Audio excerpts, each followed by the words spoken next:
is my claims. It's their coup de grace, as it were. So let's take a look at this video.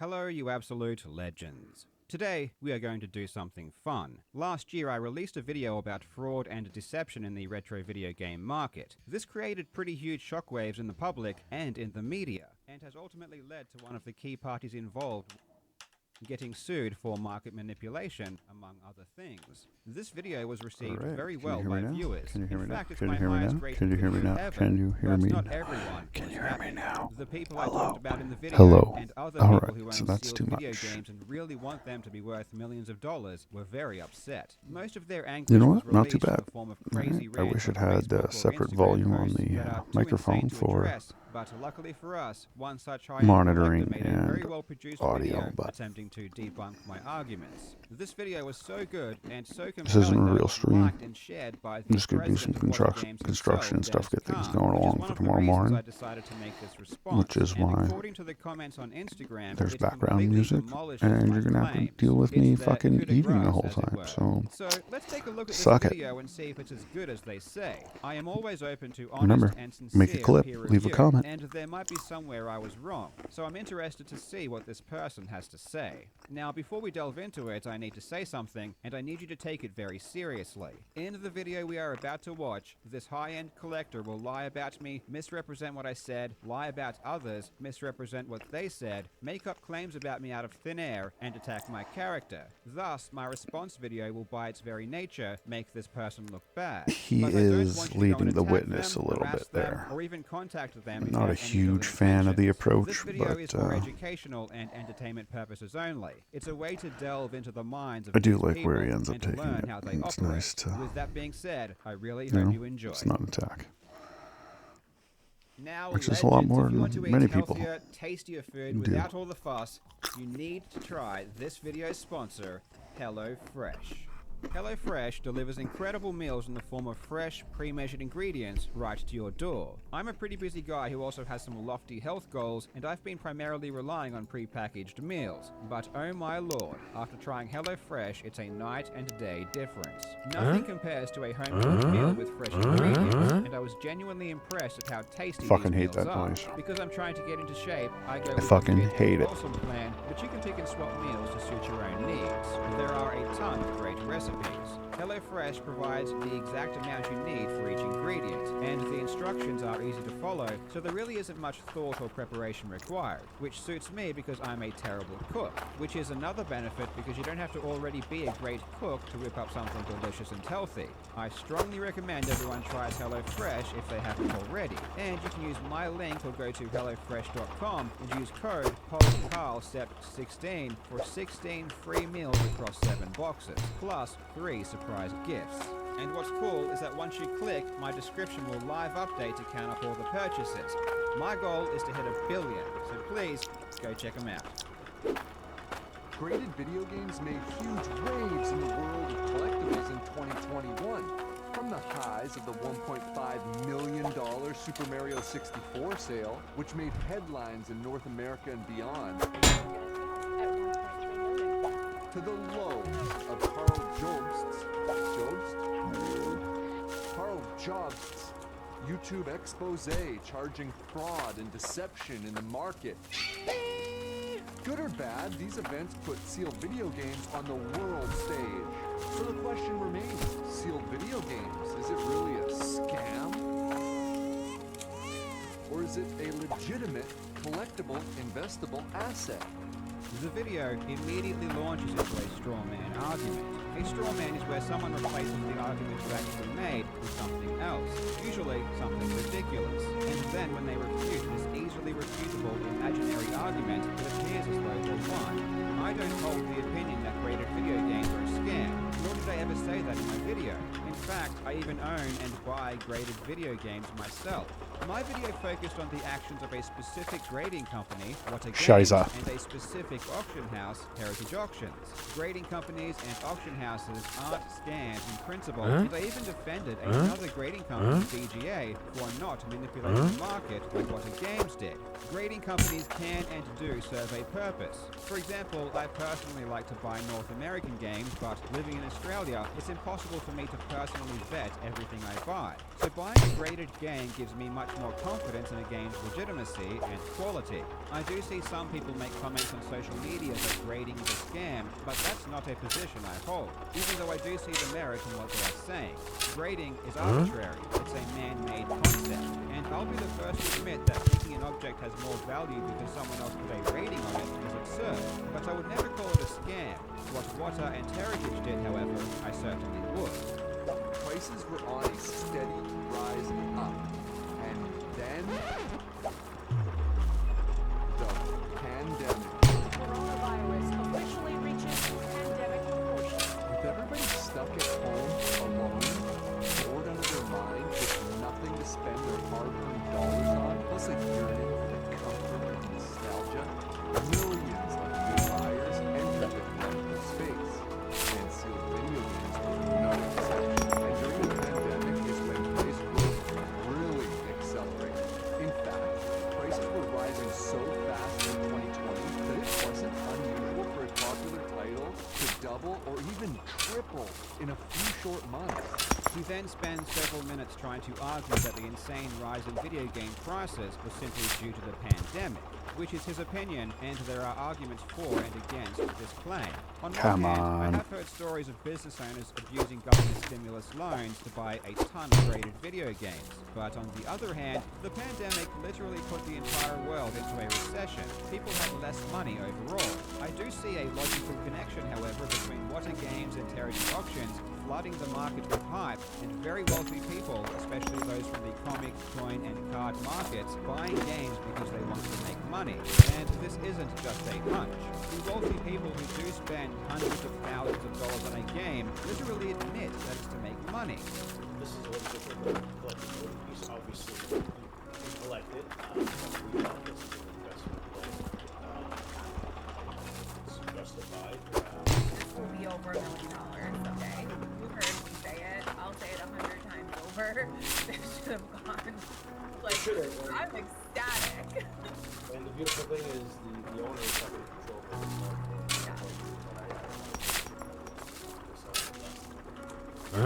Huh? If rich people want to gamble on the price of games, that's their choice, but don't try to tell me that the video game speculative bubble was caused by nostalgia or being stuck at home. If the pandemic did cause people to spend more, God that dang still it, Bobby. doesn't answer the question of why That they four were ain't spending on right. video games in particular instead of something else. And as you admit yourself, the prices of games started to skyrocket at the exact same time that Water and Heritage began their relationship, which was well before the pandemic hit. The market was on fire. Things couldn't possibly be going any better. It was happening in fairy tale fashion.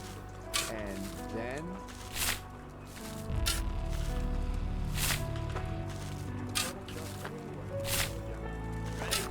Huh? Oh my god, alright, fine. I know there's bullshit manipulation and all that other stuff, but I'm really interested to see what Carl has to say.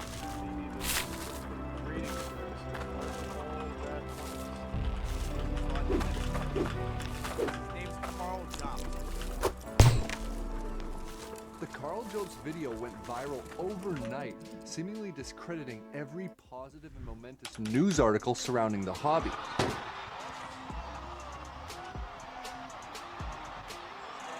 Apparently all us collectors are nothing but puppets on a string. Do I look like a puppet to you, Jobs? Clearly, he skipped the section of the video where I explained how speculative bubbles work. No, collectors did not wake up one day and decide to start paying 10 times as much for video games. Speculative bubbles aren't caused by the existing market inflating the price. It's caused by speculators coming in from other markets. As more speculators and more money comes in, the price continues to rise, which brings in even more speculation, until you hit a ceiling and the market corrects or crashes, which is exactly what's happening in video games right now. In 2022, many sealed video games are going for less than half of what they did in 2021. But who is this Carl Jobs, and what makes him the ultimate authority on the sealed video game market? I mean, I've been collecting for over 10 years now, and I've never heard of him before this video dropped. And asking around the hobby, nobody has. Odd, isn't it? His thesis centers around sealed video game collectors and how apparently our minds were being manipulated by the powers that be. No, and it's unfortunate that you seemingly intentionally missed the point of my video.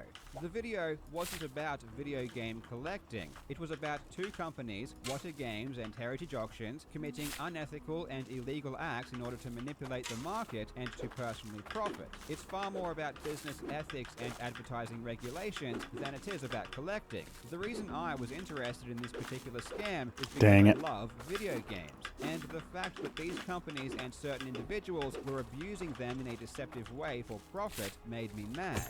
Now, I'm sure that you'll continue to conflate collecting in general with the illegal practices of specific companies within the collecting sphere, so I think we need a visual aid. And when it comes to visual aids, no one does it better than Dark Viper AU, and he graciously agreed to come on to help out. Hey, check this out. This circle represents the entire graded video games market. Within this, you've got the different grading companies, auction houses, you've got private sellers, professional resellers, you've got collectors and speculators and so on. And this little circle here represents Water Games and Heritage Auctions. Now, if you look very closely, you should be able to see that this circle is actually smaller than the larger circle. This naturally being unsurprising because if you are a part of something, by definition, you are not the totality of that thing. So if Water and Heritage perpetrate a scam, that does not mean the entire market itself is a scam. Because again, this is small circle and this is big circle. You get it? Being critical of a part of something doesn't necessitate being critical of the entire thing. Furthermore, saying that you don't know who I am does nothing to address my arguments. The video stands on its own merits, regardless of who made it. If the FTC were to investigate Water, do you think that Water could turn around and say that because the FTC aren't video game collectors, they don't have enough experience to examine their business practices? Advertising regulations are the same no matter what product you are selling. A lie is a lie, and I don't need to have been collecting for 20 years to know that lying is wrong. His thesis centers around sealed video game collectors and how apparently our minds were being manipulated by the powers that be, and yet he didn't even bother to interview a single real collector to see how we actually thought during this period? Is this really journalism? I mean, the video I made literally had multiple collectors in it, so unless they snuck in without talking to me in advance, I probably did speak with them. Saying that someone like Pat the NES Punk, who has been collecting for decades and centers his entire life around collecting, isn't a collector is one of the most ridiculous things I've ever heard. Obviously, you and Pat disagree, but saying that he isn't a real collector just shows your propensity for dishonesty. Carl Jobst is a professional YouTube content creator. His goal is to generate maximum views. He's monetized, plus he has sponsors to please. You need to grab yourself some chocolate bars from today's video sponsor, Midday Squares. And he gets these views by creating sensational and controversial true crime stories centered around gaming. Just look at a list of his most viewed, and most profitable, mind you, videos. And look at these titles. Cheats, fakes, scams. Controversy sells, for Jobst anyways. His viewers aren't looking for a balanced story. There is a ton to unpack here, so let's break it down piece by piece. Carl Jobst is a professional YouTube content creator. His goal is to generate maximum views. My goal is to create videos about topics I'm interested in while doing it in a way that is sustainable for me and my family. I've tried to make videos about things I don't care about, but I simply can't do it. Every video I make is a topic or event that I'm emotionally invested in. The trick is turning something that no one else would care about into something exciting. I mean, if you really break down what I talk about, it's ridiculous. Take my first viral video, for example, which was about someone beating Doom's first level in 8 seconds. I mean, who cares? It's such a silly and meaningless venture, but for whatever reason, I love it, and I think my passion is infectious, which luckily enables me to talk about this topic and still earn enough to do it full time. He's monetized, plus he has sponsors to please. You need to grab yourself some chocolate bars from today's video sponsor, Midday Squares. Anyone who watches my channel knows that all of my videos are sponsored. Sponsors are amazing because they allow me to be the sole breadwinner in my family, so my wife doesn't have to go to work and she can be there for our son. Me earning a decent living is not only a gift to me, it's a gift to them too. They don't have to live day by day being stressed about money. And as someone who was poor and living week to week for 15 years before I started YouTube, I really appreciate the position I'm in. But what I found interesting is that the sponsor clip he showed was from a different video. I thought that was funny and wasn't sure why he wouldn't just show the sponsor I actually used in my fraud and deception video. And then I remembered. It's because I didn't have a sponsor in that video. In fact, I specifically chose not to have a sponsor in that video because of all the videos I've made, I knew this one was the most important. So I didn't want a sponsor to distract people from the message. Trust me, I have so many sponsor opportunities that I have to say no to most of them because I simply can't make enough videos. For me to not put a sponsor in there, sacrificing money that my family could have used was a big deal. And it's hilarious that despite me specifically not sponsoring that video, people like this guy will still claim that I made the video for sponsor money. But let's put aside all of that for a moment and accept his premise that if one has any profit incentive whatsoever, they should not be trusted. Even if that were the case, unfortunately it doesn't work out for him either.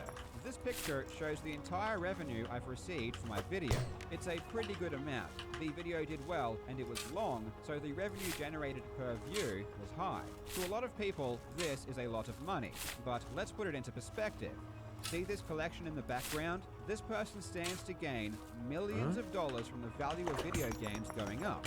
So if you shouldn't trust me because I made $13,000, then you should really not trust this guy. Of course, that's using his logic. I would never be dumb enough to make that argument myself. And he gets these views by creating sensational and controversial true crime stories centered around gaming. Just look at a list of his most viewed and most profitable, mind you, videos. And look at these titles. Cheats, fakes, scams. Controversy sells, for Jobst anyways. What's funny about this picture is that despite the attempt of cherry-picking videos to make his point, he still fails miserably. Of the most popular 18 videos he shows, 50% of them are positive in nature. There really isn't a discernible pattern to make out here. Stories about amazing feats can do just as well as stories about con artists and cheats. And this picture begs another question. If all I cared about were views, and drama brings in the most views, why aren't all of my videos centered around drama? Why is the majority of my videos about awesome speedrunning and gaming achievements? His viewers aren't looking for a balanced story. You heard it here, folks. You are not interested in a balanced story. You're idiots who will believe anything I tell you because you don't know how to use your brain. And this is a key distinction. You see, a journalist starts with the question first, then sets out in search of an answer, whereas a YouTube content creator, they start with the answer first, usually after visualizing the most clickable title that'll get them 1 million views. Is he implying that I randomly decided I wanted to make a video about fraud and deception in the retro video game market, something I've never talked about in any of my videos, and then somehow by pure skill alone was able to make an hour-long video full of evidence of said fraud and deception that was so convincing that the majority of people agreed, despite it being all completely fabricated? The odds of that happening are astounding, and if it were true, I really have to give it to myself. A YouTube content creator, they start with the answer first, usually after visualizing the most clickable title that'll get them 1 million views. Then they set out to make that video. This guy just made this claim out of thin air, based on nothing, and it's equally as wrong as it is stupid. So let me tell you what actually happened. I heard about the sale of Super Mario 64 for $1.5 million. And as someone who has been casually following video game collecting for about a decade, I knew this was an insane amount. So I started learning more about it because I was just curious, and I wasn't even intending on making a video. I mean, my channel isn't about collecting.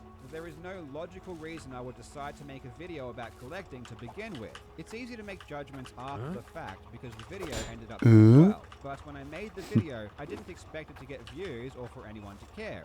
Again, it's not my normal content, and there was absolutely no guarantee or reason to believe that my current audience would have any interest in the topic. Even after spending a month researching water and heritage, looking at press releases, news articles, SEC filings, talking to collectors and reading lawsuits, I still didn't know if I wanted to make a video. I just researched it because I found it interesting. Because as I said before, I love video games, and anything video game related just tickles my fancy.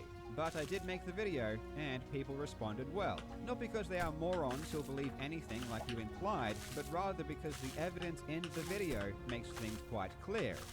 Do you really think that Carl Jobst would have included information in his video that would have caused its title to have to change from this to this?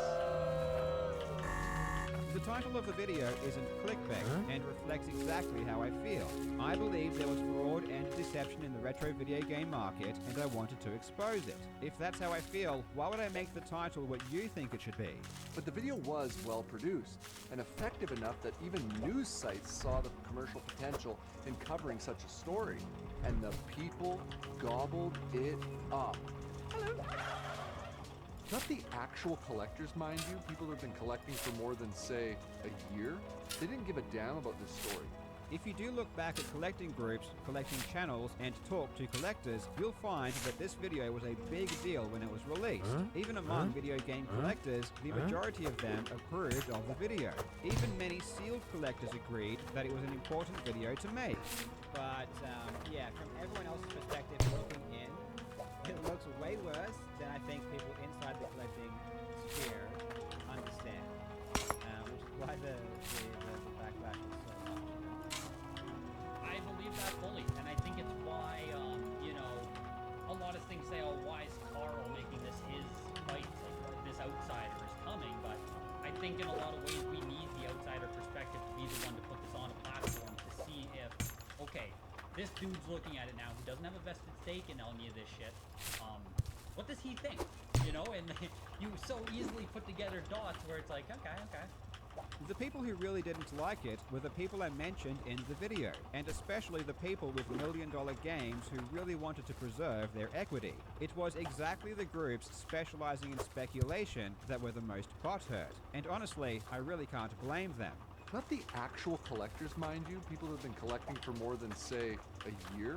They didn't give a damn about this story, but the public did, especially because everything that you see on the news is real, right? Like the time Fox 9 covered the story about the guy that went into a thrift store and for just $2 bought a priceless Lady in the Tramp poster worth an incredible $40,000. The feel-good story of the week. How clickable is that? Only problem is, the poster wasn't even worth the $2 the poor sucker paid. This was a junky 80s re-release. But Fox 9 ran the story anyways, without doing any research. But I digress.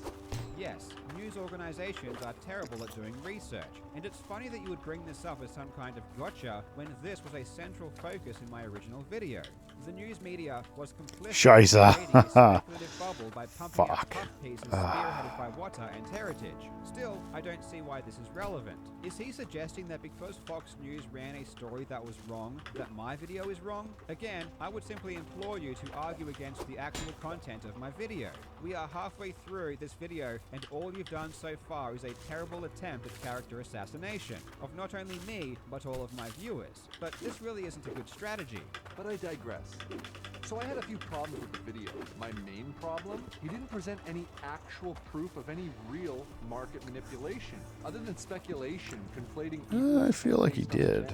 I don't really remember the video that well, but I It's impossible to respond in any definitely... meaningful way to comments like this. My video was 52 minutes long, full of examples of provable lies, breaches of FTC regulations, unethical business practices, and market manipulation. Putting your hands over your eyes and ears and singing la la la la la won't make people just forget what they've seen with their own eyes. Also, my video wasn't based on intent, nor do I care about intent. Unethical actions are unethical, regardless of whether or not you intended them to be. Take away the dramatic music and narrative tone for a moment and ask yourself, are these people actually participating in market manipulation, or are they simply promoting their business? We have to ask ourselves. Is it not okay to partake in an interview that may increase the value of our own personal stock? If not, well then, Jobs, you've even caught the great one offside, as have LeBron James, Logan Paul, Justin Bieber, Steve Aoki, Kevin Durant. The list goes on. Not to mention every hedge fund ever. We bought a lot more Apple after year-end. One of the fellows in the office has about 10 million shares, and I have for Berkshire's account about 123 million. So he got about 133 million. Is the owner of Heritage Auctions not allowed to be a collector himself? Is the owner of Christie's Auctions allowed to collect modern art? Should Elon Musk be allowed to drive a Tesla? I mean, it is a conflict of interest. Participate in speed runs if his participation may increase demand for his videos? This person apparently watched my video and walked away thinking that my point was that advertising your own product is wrong. Nowhere in my What video am did I make this point, doing? and I feel my IQ I guess I lowering need more by the digging. second by just having to even clarify this. You can't advertise your own product. You just can't lie when you do it. It's very simple. The FTC has rules and regulations about how you can and can't advertise your own products, and Whatta Games broke those rules. But even if those rules didn't exist, lying is just unethical in general. Notice how throughout this video, he will use extremely dumbed down language and adolescent concepts like advertising your own product isn't wrong and video game collecting isn't a scam, but fails to bring up or address the specific issues that I brought up, or the specific regulations that Whatta Games allegedly broke. To make this a bit clearer, let's take a look at a snippet from the class action lawsuit filed against Whatta Games. It highlights very specific wrongdoings, and we can read through a few of them.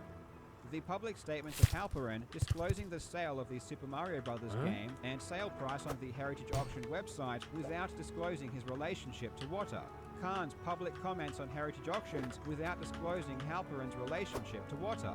The appearance of Lecter and Khan on History Channel's Porn Stars show and the non-disclosure of an existing relationship between the two. Whatta's directors and employees selling games without disclosing their relationship to the company after Khan indicated such a practice was not permitted. And it goes on and on. And aside from the specific laws they cite in this lawsuit, I can point you to the exact FTC regulations that were broken. But of course, none of these will be addressed. Instead, he will just state inane concepts like advertising is okay. This is very high-level stuff. And sorry to break it to you, but you know Pawn Stars is a fake show, right? It's entertainment designed to showcase various collectibles, and they bring in industry experts to give a little bit of history and background on the items. These aren't real negotiations. Pawn Stars is not a fake show. This isn't fiction, it's reality TV. It's partially scripted and they know the outcome when they film it, but sales do actually happen. The experts that come on are actually experts, and they are giving real expert opinions. There is no expectation from the public that the experts aren't real, or what they are saying isn't an expert opinion. It's like being asked to go on the Jay Leno show if you're in the collectibles world. You don't turn down that invitation. It's great publicity for your company.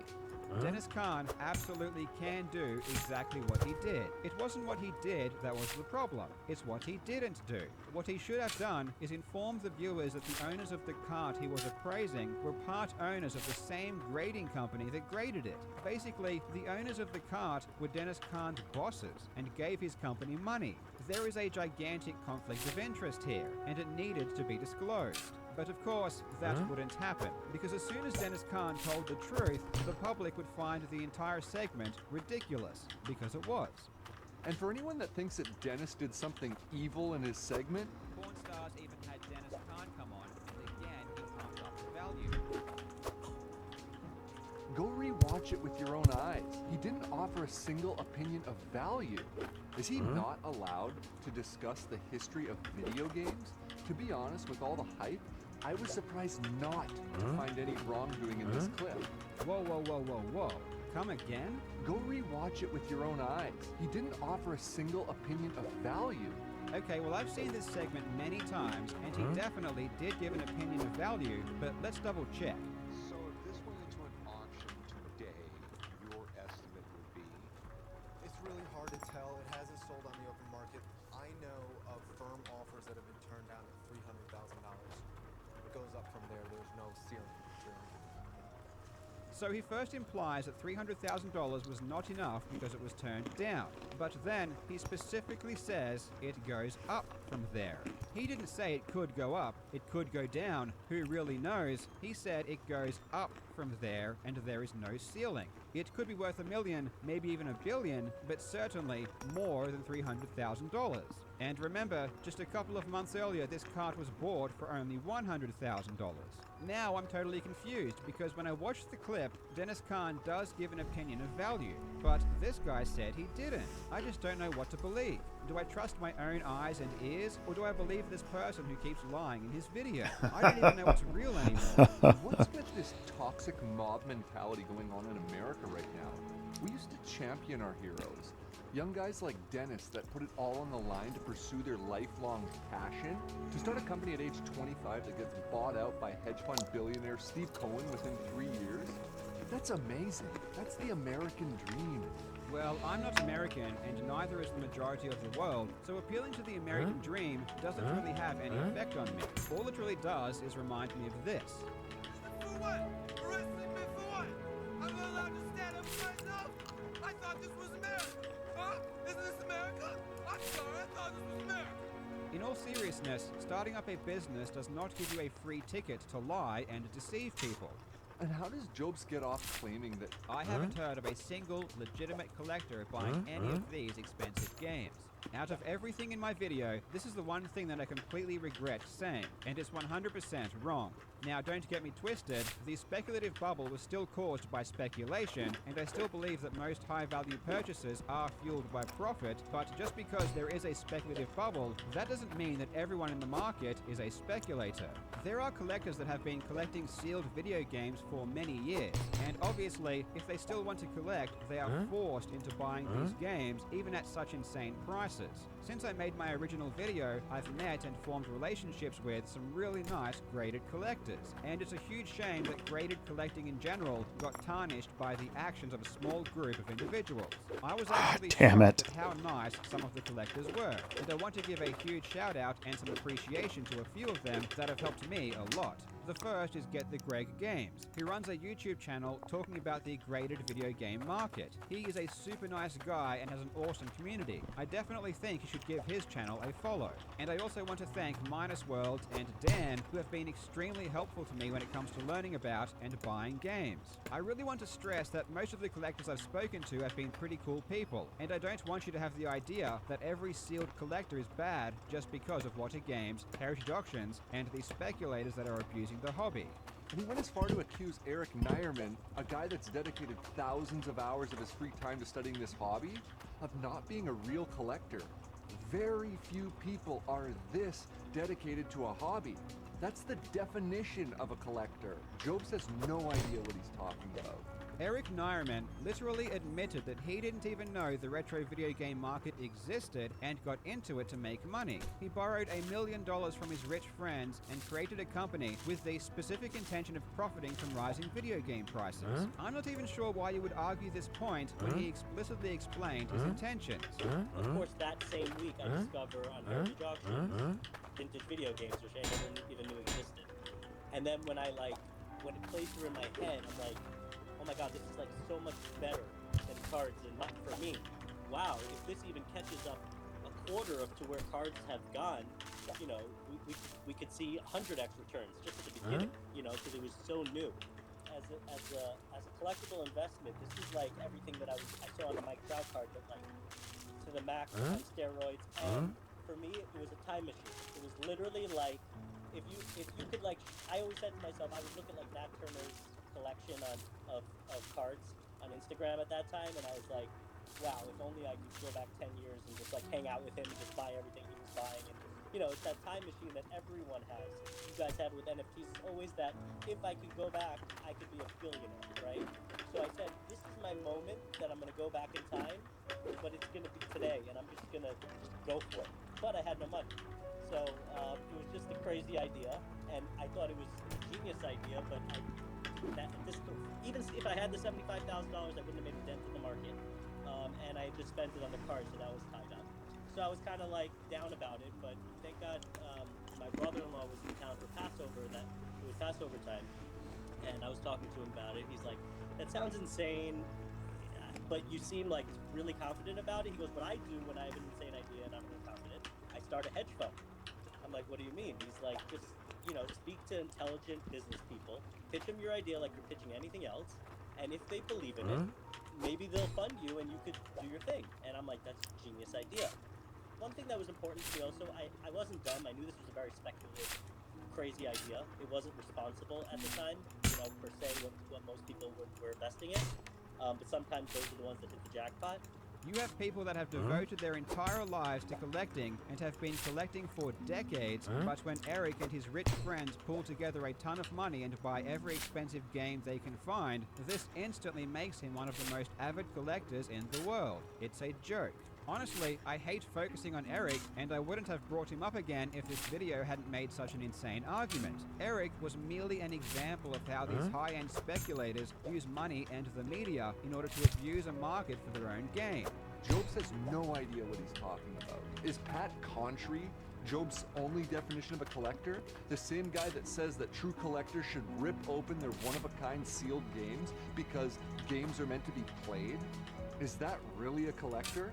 I'm going to need a source on this claim that Pat said people should rip open their sealed games. Pat owns sealed games himself and hasn't ripped them open, so I wouldn't believe such a claim without evidence. And given that you're about to show clips of Pat, why wouldn't you show the clip where he says this?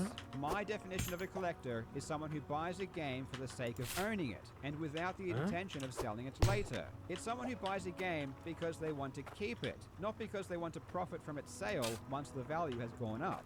Does the same guy rip the top off of King Tut's sarcophagus because beds are meant to be laid in? Does the same guy wear Michael Jordan's rookie jersey to a family barbecue because clothing is meant to be worn? Oh great, it's another straw man. Next. And here's something interesting. Pat Contry makes his collecting philosophy very clear here. They don't care about the first Mario 3 bucks or the first, you know what I mean? They don't care because they are video game collectors. They are playing the games. Well, I'm not paying 60, 75 bucks for the first Prince Mario cart.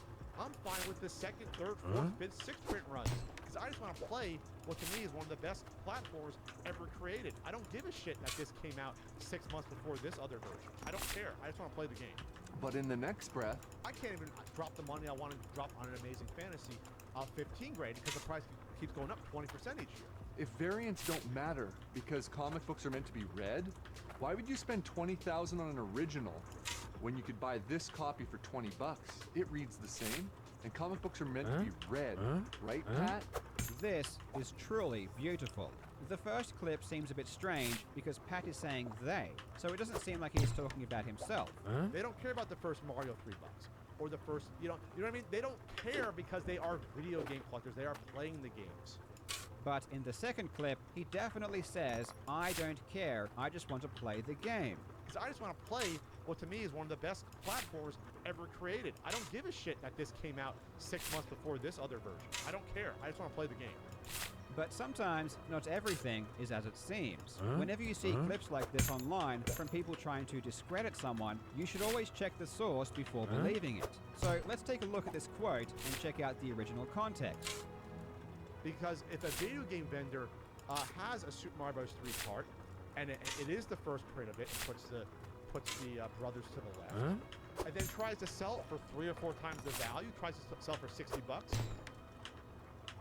most of the people that see that cart are going to be like, well, I'm not paying 60, 75 bucks for the first print Super Mario Bros. Cart. I'm fine with the second, third, fourth, fifth, sixth print runs. Because I just want to play what to me is one of the best platforms ever created. I don't give a shit that this came out 6 months before this other version. I don't care. I just want to play the game. So the clip quote was this, but the actual full quote was this. He wasn't sharing his philosophy at all. He was just expressing what he thinks the opinion of most other people is, which is that they don't care about the variants, they just want to play games, which I also think is true. He wasn't even talking about collectors, he was talking about the general public. Because it's a hard thing, and just because you may know a couple little details doesn't mean you know everything, and it doesn't mean what you think is important means that it's important to these video game sellers. Because they're not making money off of the Super Mario Brothers variants. That's not the way they're making a living. They're not making money off of some of these box variants. Because the people that they sell to aren't you. They are buying just carts by and large. So they don't give a shit because they're actually playing the games. A lot of the people they sell to. Even some of the collectors that are buying the cards or completing boxes. They are playing the game. So they don't give a shit about what is the first box for Super Mario Brothers. They don't care about the first Mario 3 box or the first, you know what I mean? They don't care because they are video game collectors. They are playing the games. This guy painstakingly edited the clip of Pat mid-sentence in order to lie and misrepresent what he said. People who do this are absolutely disgusting. I've had the same thing done to me, and it's why I really don't trust things like this without going to the source. I can't even drop the money I want to drop on an Amazing Fantasy 15 grade because the price keeps going up 20% each year. If variants don't matter because comic books are meant to be read, why would you spend $20,000 on an original when you could buy this copy for $20? It reads the same, and comic books are meant to be read, right, Pat? Amazing. So first he edits what Pat says to lie and misrepresent him, then he takes that fake argument that he made up himself and smugly argues against it like it's a slam dunk. And with Pat being Job's main source of information for this video, I like how he just blatantly ignored anything positive that Pat had to say about Wada. Wait, what? This guy just makes up whatever he wants and asserts it confidently as fact. It's honestly impressive. Pat was not my main source for the video, and it boggles the mind how much BS this guy is able to spin in such a short amount of time. My sources were the press releases, SEC filings, news articles, lawsuits, interviews, and TV appearances. The sources are all in the video. I spent a month investigating the individuals involved, learning their connections and history. How can you watch that video that has so many sources and claim that my source was Pat, when he was never cited as a source a single time? I like how he just blatantly ignored anything positive that Pat had to say about Wada. Wada Games, they market themselves better, closer to what CGC was than what VGA. VGA dropped the ball. Video Game Authority, those guys dropped the ball. They could have been this, but they weren't. Plus, well, we talked about how Wada was doing a better job because they had guys that, from the video game collecting scene, knew about still games to authenticate. They were really more of an authority than VGA, and that's why we liked it a lot. But that doesn't work for Job's narrative, so instead he ran with this. In fact, the Video Game Authority, aka VGA, has been grading games since 2008. But the introduction of VGA didn't cause a bubble like the introduction of What A Games did. And the reason is simple. VGA didn't manipulate the market. Why would Heritage Auctions, a prestigious auction house, agree to sell games from a company that hadn't graded a single game? Why would they trust a business that hadn't even done any business to begin with, when there was already an existing grading company that had been grading games for 10 years? Again, this isn't journalism. Pat knows the truth. Wada is a great company and do offer a great service. These arguments make no logical sense. He first suggests that it doesn't matter if Wada and Heritage lies to the public or does anything illegal because the product they made was better than VGA. And even though my video was about their unethical business practices, I should have also praised them for some reason. My video was about fraud and deception, not my opinion on Wada's product. If you follow this logic, it means that every time a journalist reports on a murderer, they also have to list out all the nice things about the murderer too. Maybe the murderer helped an old lady across the street one time, and that has to be mentioned because otherwise it's just not journalism. But the video dropped, and with all the negative talk and headlines it created, momentum shifted and the market pulled back. Of course it did.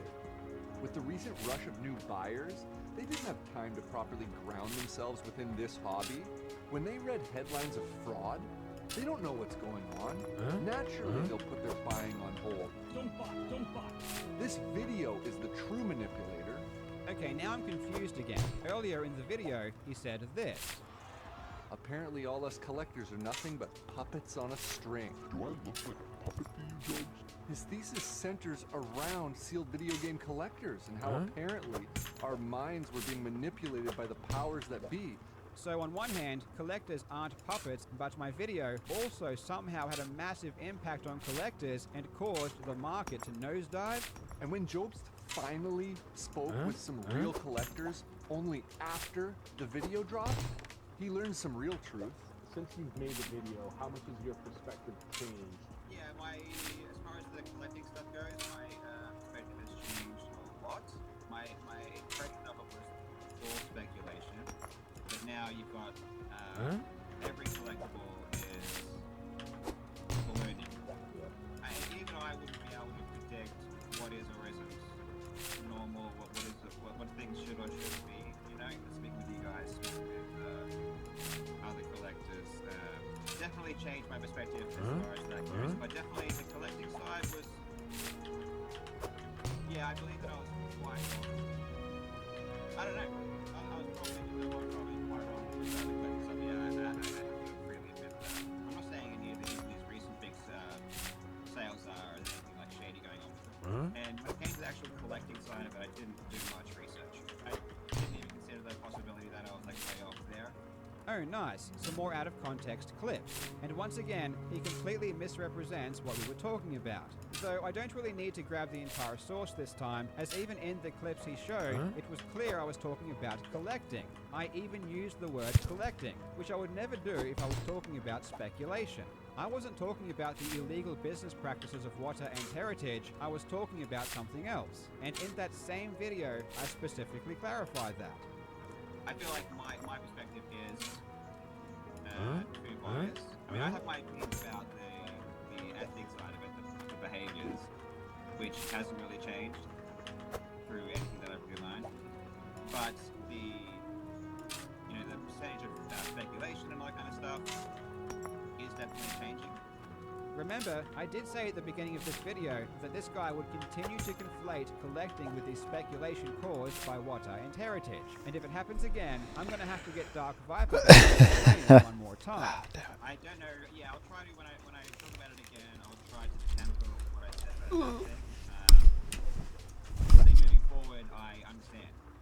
I understand the dangers of saying stuff like that. I'll try and do my best in the follow-up video to that. But when he got around to that follow-up video he promised, you can guess what happened. That's not good for it. No comment. Again, he misrepresents what I said and then dunks on his own fabrication. Actually, I did exactly what I said I would do in the second video. In the second video, you'll notice that I didn't make any claims against collectors. This time I focused purely on the legality of the actions perpetrated by Water and Heritage. I talked about FTC regulations and how their actions Wired were is illegal. not. I basically avoided stating my opinion about the overall market. Now we are basically at the end of the video, but I want you to ask yourself a simple question. Why? Why do you think the person in this video felt the need to blatantly lie so many times? What's the goal?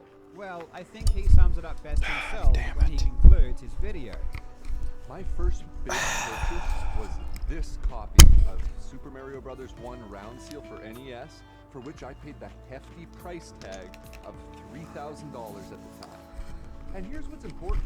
At the time, in the days before WADA, and it was obvious VGA was not going to cut it, the future of sealed video games was unclear. But when showing my cousins at the time in 2012, I told them with complete confidence, this will be a $1 million game one day. Sealed video games are the future of collecting. There is no denying that. And one clickbait is not going to change that. Collecting, which I would never do if I was talking about speculation. I wasn't talking about the illegal business practices of Water and Heritage, I was talking about something else. And Definitely in that got a same good deal video, on this I setup, that's for clarified sure. that.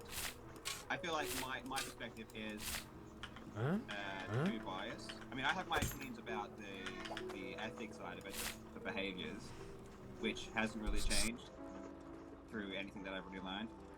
But the percentage of speculation and all that kind of stuff is definitely changing. Remember, I did say at the beginning of this video that this guy would continue to conflate collecting with the speculation caused by Water and Heritage. And if it happens again, I'm gonna have to get Dark Viper back to explain it one more time. I don't know, yeah, I'll try to, when I talk about it again, I'll try to example what I said about that thing. Obviously moving forward, I understand. You know, I understand the dangers of saying stuff like that. I'll try and do my best in the follow-up video to mitigate some of that. But when he got around to that follow-up video he promised, you can guess what happened.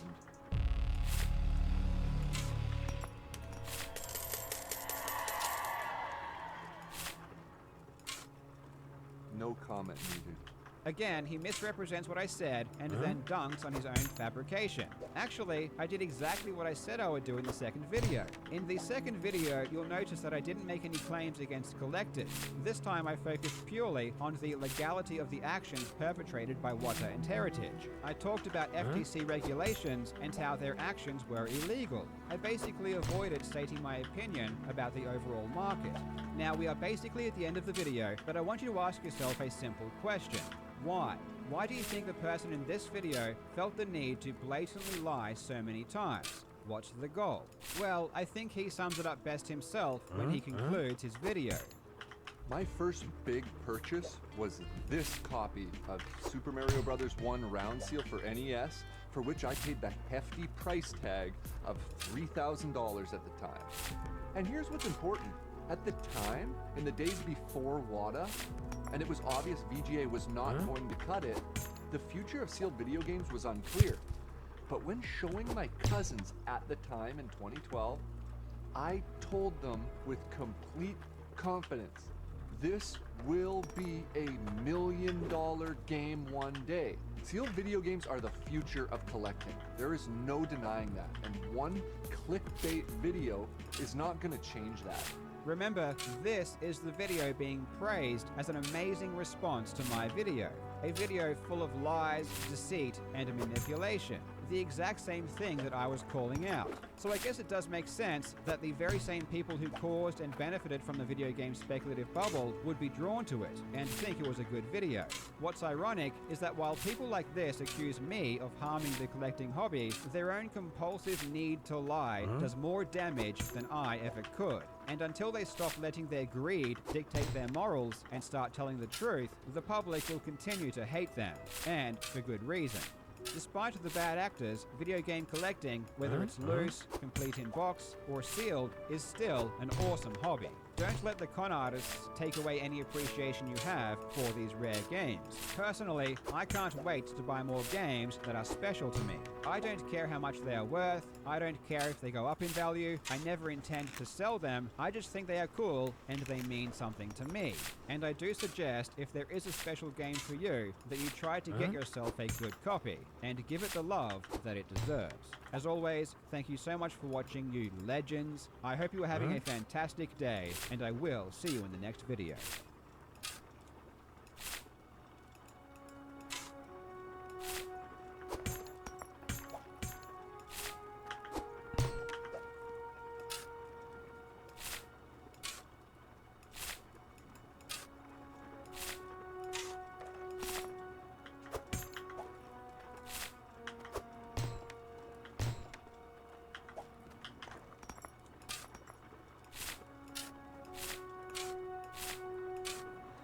You absolute legends.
What am I doing here? What was the other one I was watching? Oh, I didn't put that in the right spot. There we go. That's what we were watching.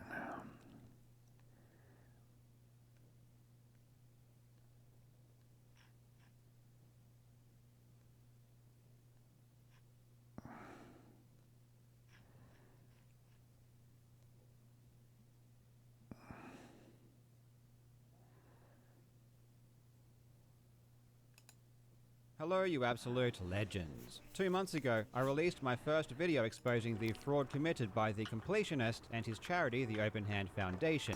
Since then, it's been a rough time for our good friend Gerard. The public has turned against him, and his friends have abandoned him. It seems to be almost universal agreement that what Gerard did was wrong. But there was one man, one hero, one lawyer who dared to go against the grain. Recently, the lawyer known as Mooney, who runs the Moon channel, uploaded a video titled Jobs vs. the Completionist. In this video, Mooney goes hard, and it's a scathing review of my videos covering the Open Hand Foundation.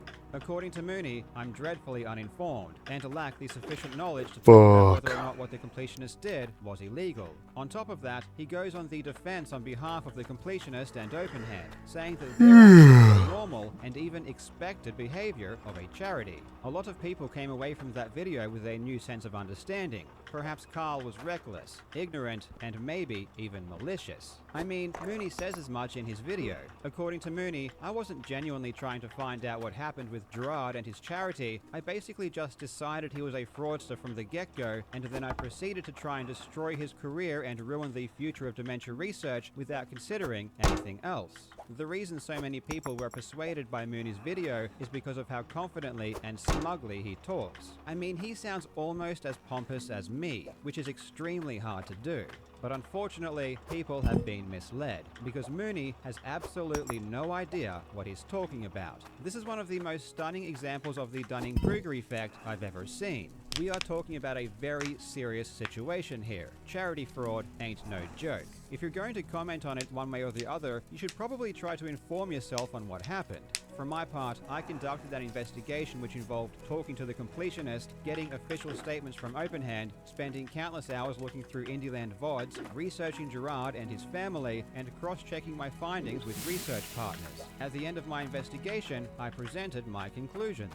But do you know what Mooney did to try and learn about what happened? Do you know what kind of investigation Mooney conducted? He watched my YouTube videos. According to Mooney, all you need to do to be an expert on a situation is watch YouTube. You don't need to actually research anything, just sit down for an hour and ingest the scraps of information that I spoon-feed you, and suddenly you are totally qualified to decide whether or not Gerard committed charity fraud. Mooney's video is one of the most self-unaware pieces of content I've ever seen. In one breath, he chastises me for being uninformed, and then in the next, he spouts facts that are completely wrong because he has not done a single bit of actual research. It wouldn't matter if you were the greatest lawyer in the world. If you don't even know the basic facts of the case, your opinion is meaningless. Mooney is one of the most clueless people I've ever seen talk on this matter, and because he knows so little, and because the facts that he presents are so wrong, his conclusions are not only ridiculous, but they are also dangerous. Casual viewers would be none the wiser of just how uninformed Mooney is, because in order to realize this, you need to know something about the situation. Most people simply don't, but I do. So today, we are going to go through Mooney's video, and I will demonstrate to you that Mooney is not only ignorant, but he is also negligent. I really hope you enjoy. Now Legends, the sponsor of this video is the amazing MMO fantasy conquest game Call of Dragons. From the creators of Rise of Kingdoms, there is so much to do in Call of Dragons, whether it's fight with players in PvP, rid of the world of invaders in PvE, or fight in epic guild vs guild warfare. The world of tomorrow has amazing races you'll need to recruit, all with unique strengths. Choose one of 3 factions, develop your city and build up huge armies to conquer the surrounding lands. Mountains, rivers, valleys, and heaps of other features litter the landscape, and you'll need to use them all to your advantage. Whether it's using ranged units to fire across rivers or down from the tops of mountains, or using flying units to overcome barriers and launch surprise attacks. Utilize powerful hero skills on the battlefield by finding and equipping magical artifacts. Skills will allow you to do massive damage from afar, hold off enemies, or even sneak up on enemies with invisibility. Ultimately, those who make the best strategic decisions will win, and there are endless tactical possibilities. Call of Dragons is really fun to play, is available on PC and mobile, and is free. So make sure to click the link in the description or scan the QR code on screen to try it out, as well as use the bonus code CODFANTASY for huge in-game rewards.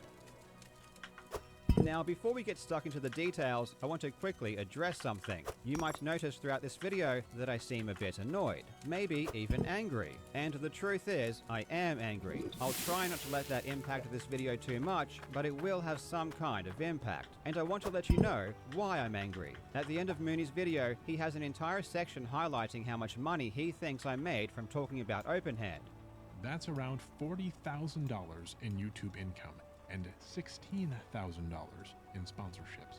Our low-ball figure is about $56,000 made on the back of these accusations, roughly the annual median American male individual income. The implication is that I profited from the situation and that my motives aren't trustworthy. Perhaps I made my videos just to make a quick buck. This isn't a new tactic. I've seen this before. Remember this guy? Carl Jobs is a professional YouTube content creator. His goal is to generate maximum views. He's monetized, plus he has sponsors to please. Disingenuous people always do this because they want to spin a negative narrative instead of just sticking to the facts of the matter. It's not just Mooney who does this, I see this everywhere. But here is the truth. I lost money covering the open hand story. You might wonder how that's even possible. My videos were monetized and a couple of them even had sponsors. They definitely made money. What on earth do I mean when I say I lost money? Well, this question arises from a lack of understanding and ignorance as to how my YouTube channel works. I don't come up with a video idea and then after that solicit a sponsor for it. My sponsors are booked months in advance. So for example, for November when I first covered this story, I already had 3 sponsors booked in for that month. That means I was always going to make 3 videos. It doesn't matter what videos I put those sponsors in or what the topic is, I'm still going to be paid the same. If this open hand situation never happened, I would have made exactly the same amount of videos. I just would have covered different topics. And I always get a decent amount of views no matter what I talk about, so I don't need this drama. In November, I had 3 sponsors booked, and I released 3 videos, but only 2 of them were sponsored. This is because I actually cancelled one of the sponsors because I released my first open hand video without a sponsor in it. That sponsor money was already in my pocket. I had to proactively cancel it and forfeit the money I was already promised. If I had covered any other topic, I would have included that sponsor and I would have made more money. And just so you know, that sponsorship was worth $8,000. And what you need to understand is that it's not just my money. I have a wife and son. It's their money too. It's my wife's money just as much as it is mine. I'm sure if you asked her, she'd really like to have that money. And I'm also sure she doesn't give a single shit about any of this online drama. But more than that, you have to appreciate the situation I'm in right now. I'm dealing with a frivolous lawsuit from a psychopath. My legal bill just for the month of November was $50,000. I could really fucking use that money right now. But despite the legal bills I have to pay, despite the fact that it's not just my money I'm sacrificing, despite the fact that even if I did put a sponsor in that video, it changes nothing about the content of the video, even though I have every single right to monetize content I've worked hard to produce, I still cancelled that sponsor. And after all that, I have to sit here and listen to these arseholes lie about my motivations and claim that I'm doing this just to make money. So yes, I'm a bit pissed off. Beyond that, Mooney's video is generally insulting in its premise, and it's especially so because of how ironic it is. Mooney's video centers around the idea that I cannot comment on whether or not the completionist actions were criminal because I haven't studied the law. But this idea falls flat for multiple reasons. First, if it required a law degree to understand what is or isn't legal, our society could not function. We absolutely can identify what is or isn't legal without looking up the specific statute. We do this every single day. Everyone knows that lying in order to solicit funds is fraud. Mooney can be as pretentious as he wants and try to make things as complicated as he wants, but it doesn't change this simple fact. The idea that you need to be a lawyer to know right from wrong, illegal from legal, is downright preposterous. And in practice, this is just not the way the world works. When it comes to prosecuting someone in a courtroom and dealing out potential punishments, yes, these legal definitions matter because they affect how actions are treated by the state. But when it comes to members of the public identifying and reporting illegal activities, I can be as simple as I want. I could give you the most basic bitch definition of fraud, and that's perfectly fine to communicate an idea. And in fact, the idea that if you can't identify a specific statute, you shouldn't comment on illegal activity is downright dangerous. As members of a society, it is our moral obligation to call out harmful behavior when we see it. In saying this, I do have a large platform, and that comes with a lot of responsibility. I have to make sure that when I make a serious accusation like fraud, that I've done my due diligence. And in this case, you're damn right I did my due diligence. Unlike Mooney, I didn't just watch some YouTube videos and start throwing around accusations of fraud. This is because when I did my investigation, no YouTube videos even existed. I had to actually put in the time and effort into finding out what really happened. I also didn't just read a legal statute and think this somehow makes me an authority on the facts of the matter. To give you an idea about just how clueless Mooney was, he didn't even know the full call between Mudaha, Gerard, and myself was posted online. This is a major piece of evidence that he ignored. It's a call that has been listened to by 500,000 other people and has been reacted to by dozens of YouTube channels. Mooney was so ignorant, he didn't even know it existed. And because of this, large chunks of his video are just flat out wrong because he couldn't be bothered to learn about the situation. But even if the phone call wasn't posted online, the mere fact that it existed at all should have told you that you are ignorant. If you know that I have the full recording and you don't, you already know that you are way more uninformed than me. In a Reddit exchange between Mooney and myself after he released his video, he confessed he only considered my YouTube videos and didn't look at anything else. Mooney doesn't seem to appreciate the difference between reality and a YouTube video. I have spent hundreds of hours researching The Completionist and his charity streams. It is simply impossible for me to put everything that I know into a YouTube video. It would be 50 hours long. A YouTube video is not evidence. The point of a YouTube video is just to convey an idea and entertain people. Mooney's under the impression the information presented in my videos is all the information there is. This concept is so ridiculous and naive, it's incredible. If the completionist wants to sue me and discuss this over a 2-week trial, I'd be happy to present the entire case. But until then, if you're simply relying on my YouTube videos, you know hardly anything. All you know is the tiny sliver of information I felt like providing. That's hardly enough to be confident in your conclusions. This applies to my viewers as well. You shouldn't just watch my videos and blindly believe you know all that there is to know. I've actually done the work, so I'm confident making these claims publicly. With all of this established, let's go through Mooney's video. All rise. The Court of Public Opinion is now in session. The Honorable Judge Mooney is presiding. Please be seated. On the plaintiff's side, we have Carl Jobst, some ordinary gamers, and the public. And on the defendant's side, we have Gerard the Completionist Khalil, and the 501c3 charity organization, the Open Hand Foundation. The first half of Mooney's video attempts to summarize the situation and provide context as well as some legal information. I think the more important things are in the second half because that's where we find his analysis, but there are some things to point out in the first half as well.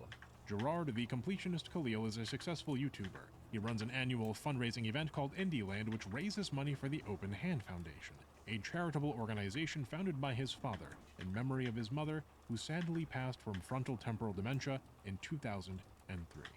We are less than a minute in, and Mooney is already showing just how ignorant he is of the situation. He doesn't even know which year Gerard's mother died. He says 2003, but it was actually 2013. In this case, it doesn't really affect anything, but it's good to notice these factual errors because they start to tell a story of just how uninformed Mooney is. It seems like everyone on YouTube has already weighed in on the situation, offering their hot takes fresh from the peanut gallery. Well, we are going to do something different.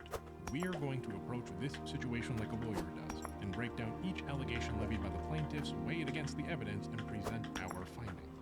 Mooney's idea of weighing allegations against the evidence is just to watch a few YouTube videos. As Mooney knows, watching YouTube videos is not a good attempt at fact-finding. And if you have a lawyer whose idea of researching your case is just to watch a few YouTube videos, fire them immediately. To be crystal clear, Mooney did not examine the evidence. He examined a YouTube video, which contained a portion of my knowledge of the situation. The best Mooney can say is that he has made inferences based on my YouTube videos, but he's still uninformed because he hasn't done independent research and thus cannot make any reasonable conclusions. Instead, he incorrectly asserts he is some kind of authority and that he has actually done some kind of reasonable fact-finding, which is not true. The Open Hand Foundation is a 501c3 organization. What does that mean, and what obligations does a 501c3 have?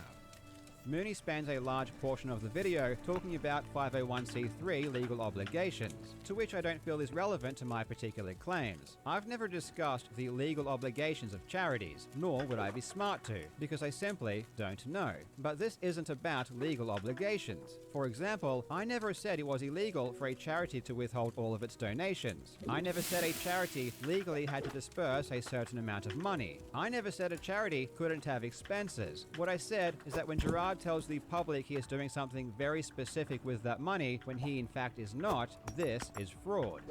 The fundamental allegations are, number 1, the completionist committed charity fraud by lying about what donations received by Open Hand were being used for. Number 2, the completionist stole some of the money Open Hand should have received, which is embezzlement. And number 3, there are funds that are still missing, presumed stolen, from the golf tournament from Jamie Lee Curtis, and more, as per the Open Hand Foundation's tax returns. Mooney then attempts to break down the allegations. These are mostly correct. However, on number 3, I never said the grant given by Jamie Lee Curtis was missing. I don't know where this came from. It certainly wasn't in my videos. Mooney does include some information from Mutaha's video, so maybe it was from there, but I don't remember Mutaha saying that either. Well, Gerard's apology is very interesting, to say the least. It's immediately apparent that lawyers were involved in this statement, and I gotta say, it's well put together. After breaking down the allegations, Mooney then looks at Gerard's response video. However, halfway through, Mooney does something really bizarre. He is supposed to be breaking down what Gerard said, but he instead goes on a long-winded rant about endowments. If you are donating permanently restricted funds, what you can do instead of just sending the money in one lump sum is you can set up an endowment fund, where the principal amount of money is either untouchable or is not wholly expendable, but the interest from the fund is usable. With a large enough endowment, the charity has money, not just for life, but forever. However, this requires not only a large sum, but a complicated procedure to set up the endowment, one that requires lawyers, which requires time and money. In addition, one has to carefully vet candidates and then determine what to restrict funds for in order to maximize the fund's effects. Because such an endowment is powered by interest, naturally the larger the fund is, the larger the principal and the more effective it is in the long run. It is typical behavior. It is Ooh, that's a big bitch. Expected behavior. Gerard never mentioned endowments. In fact, no one has ever mentioned endowments. Mooney is quite literally fabricating a fairy tale about the potential motives of the Open Hand Foundation and creating defenses on their behalf, when the evidence that he is supposed to have examined says the complete opposite. The Open Hand Foundation and Gerard himself have told us multiple times why they kept the money. We don't need to speculate. We don't need to make up fiction. We know the answer. I was the person who actually reached out to Open Hand and asked why they hadn't donated the money, and because of this, their response is firmly cemented into my memory. Someone who didn't do this and just watched a video where it was briefly mentioned may forget it, however. In the official Open Hand statement, Jacques, the vice president of Open Hand, states in no uncertain terms, prior to our official registration as a foundation, we donated body parts for research and made financial contributions to an institution that, in our view, made insufficient progress in the fight against these debilitating conditions. This prior experience has taught us the importance of careful consideration in our partnership and is the reason why we continue to search for a proper partner and recipient of our donations. Their reason for holding the money was because they didn't know who they should give it to.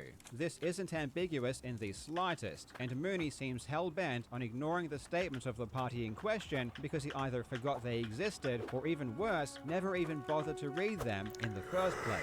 Gerard, Foundation, painted a different picture in his call to Mutaha and myself. According to him, he was fighting with his family to donate the money because it was self-admittedly not fucking cool that the money hadn't been dispersed. You weren't notified that the money was sitting there the whole time? I knew it was sitting there at a certain point, and that's what made me proactively go about it. Like, I was made aware in 2021 where the money hadn't moved yet, and that's what made me go, that's not fucking cool, and that's when I got personally involved to move it. Not that I was trying to save face, but like, this is a private fight that I've been dealing with for months with my family. Gerard would then go on to seemingly recant this admission in his response video and claim that it was his intention the entire time to withhold the money because he wanted to make a restricted donation. The Open Hand Foundation raised funds in an unrestricted manner with the intention to restrict a larger donation towards dementia research. Larger restricted donations ensure clear measures and direction, but can take time, whereas unrestricted donations are often instantaneous and not tracked. This is one of the big reasons as to why the donation took so long. We have 3 completely different reasons given from members within Open Hand as to why the money hadn't been donated, and none of them mentioned endowments. And what's so interesting about Mooney's endowment rant is that he talks as if Open Hand could have single-handedly sustained an organization for dementia research, if only they saved up enough money. In this way, if you have a very large sum of principal delivered in the form of permanently restricted funds, you could potentially fund a charity in perpetuity. In other words, you know the old parable, give a man a fish and he's fed for a day, but teach a man to fish and he's fed for life? that's what's going on here. With a large enough endowment, the charity has money, not just for life, but forever. Honest to God, I have no idea what Mooney is talking about, and it's convenient that he doesn't mention specific figures either. We know how much money OpenHand was raising. We have their tax forms. There is no reason to be so vague here. OpenHand was raising around $100,000 per year. The Association for Frontotemporal Degeneration, which is the organization OpenHand donated $600,000 to, receives tens of millions of dollars in donations every single year. OpenHand had to hoard money for 10 years to donate but a fraction of a single year of the AFTD's revenue. And Mooney is out here talking as if the OpenHand Foundation was going to change the world if only we let them save up for just a few more years. For example, if you make a restricted donation of, I don't know, $600,000 to a charity, and the donation is restricted only to research activities, the charity cannot then pull that money and spend it on employee salaries. Here's the catch, though. When Gerard states that the bigger the donation is, the better. This is true. No shit, Sherlock. It doesn't need to be explained that a bigger donation is better. But that's not true if you need to withhold funds for a decade in order to do it. None of this should need explaining. And it's ultimately pointless to talk about because not only is it not what OpenHand said in their official statement, but it's also a giant red herring. The issue is not that OpenHand held on to money. The issue is that Gerard was lying about where the money was going and what it was being used for. Left to spend or so right? much energy talking about the morality of saving up money is to be extremely dense or extremely dishonest, and it merely serves as a distraction to the allegations that are being levied. Before we move on, I just need to bring up something I didn't mention in my response video. In his response video, Gerard said this about Indieland 2019. Our books do reconcile, and these accusations are the result of bad math and missing information. The 2019 Indieland's net proceeds were $82,409.19, and when combined with $31,371.55 in revenue from the golf tournament and $10,000 from a direct supporter, it adds up to $123,780.74. Gerard claims that Indieland 2019 only had total proceeds of $84,000, and this is why the tax filings are correct and there is no missing money. Previously, I had shown a tweet of Gerard's where he claimed it had earnings of $109,000. This is a difference of $25,000. Some people said maybe this figure was wrong because, as the tweet says, these earnings are preliminary. Okay, sure, maybe this was premature. But then why in 2022 is Gerard saying this? Back in 2019, Indieland hit a big milestone. We raised over $100,000 for dementia research, and as a result, we said that next year, in the year 2020, we'd be making Indieland a ticketed event that you could attend. 3 years later, he's still saying Indieland raised over $100,000 for dementia research. This Gems is of preliminary. gold. So tell me, was Gerard lying in 2019? Ah, Was he lying in can I go one more? 2022? Or is he just lying now after it was discovered all of that money never made it to charity? Okay, so we finally have all of our allegations in a row, and we've reviewed the completionist's response.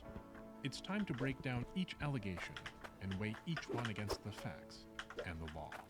Now we get into the meat and potatoes, and I have to stress again that Mooney does not know the difference between facts and a YouTube video. If all you've done is watch a YouTube video, you do not know the facts. All you know is what I've told you, and if you don't know the facts, you cannot weigh the allegations against them. It's obviously troubling that you can't differentiate between the two, and this video wouldn't have been so much of a problem if you made it clear that you were simply relying on YouTube videos and you have no idea what you're talking about when it comes to the situation.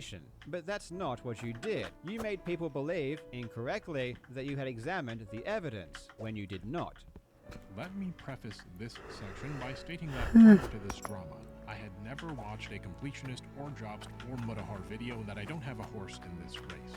What Jobst, Mutahar, and Gerard get up to is generally not my concern, but I do care a lot about charity work, which is why I want to weigh in. Outside of that, I maintain that I have no biases here.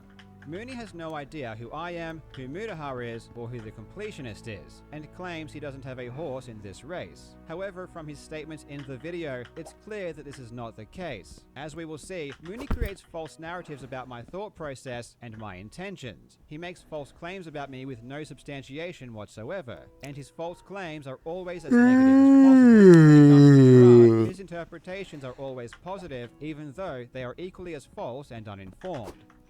Starting now, Need a bucket. with allegation number 1. Let's analyze the claims and see whether this allegation is plausible, implausible, inconsequential, or trouble.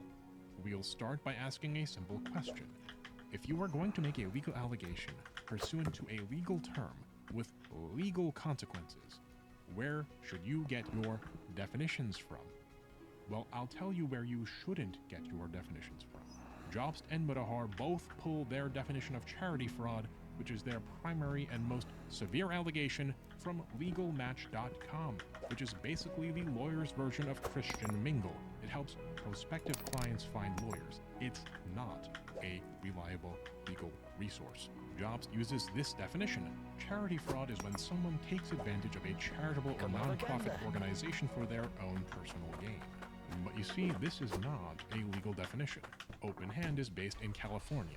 This is a legal definition.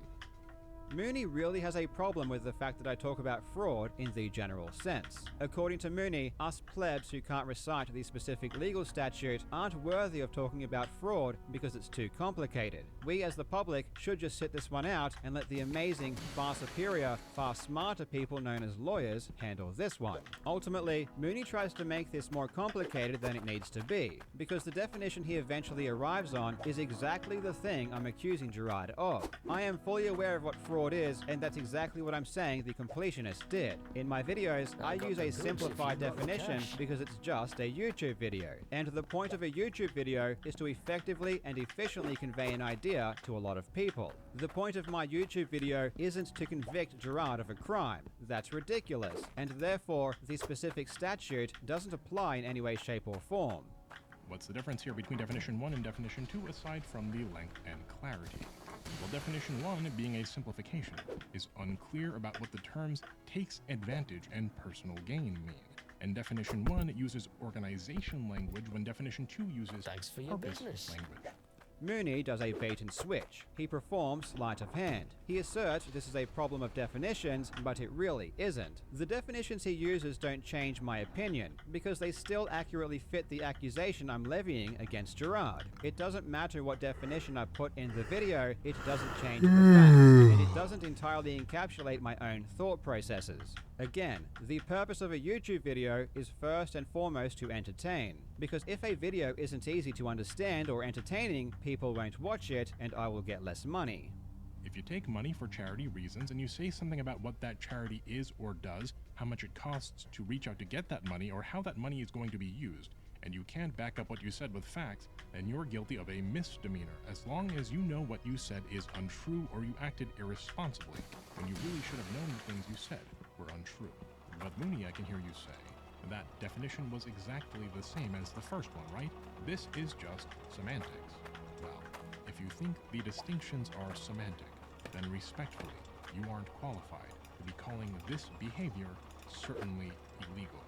These are the types of things that really make me believe Mooney might be malicious. He claims I said the behavior was certainly illegal while plastering the actual quote on screen, which shows something else. There is a big difference between almost certainly and certainly, and that difference is the reason I said almost. Not only did Mooney have to script this incorrectly, he had to see it while editing the video and believe it was acceptable to include.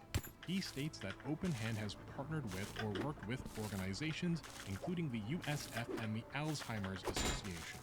And he states that Indieland's proceeds go towards charity. But we know from the tax returns that Open Hand's accumulated funds were not in fact being used anywhere at the time these statements were made.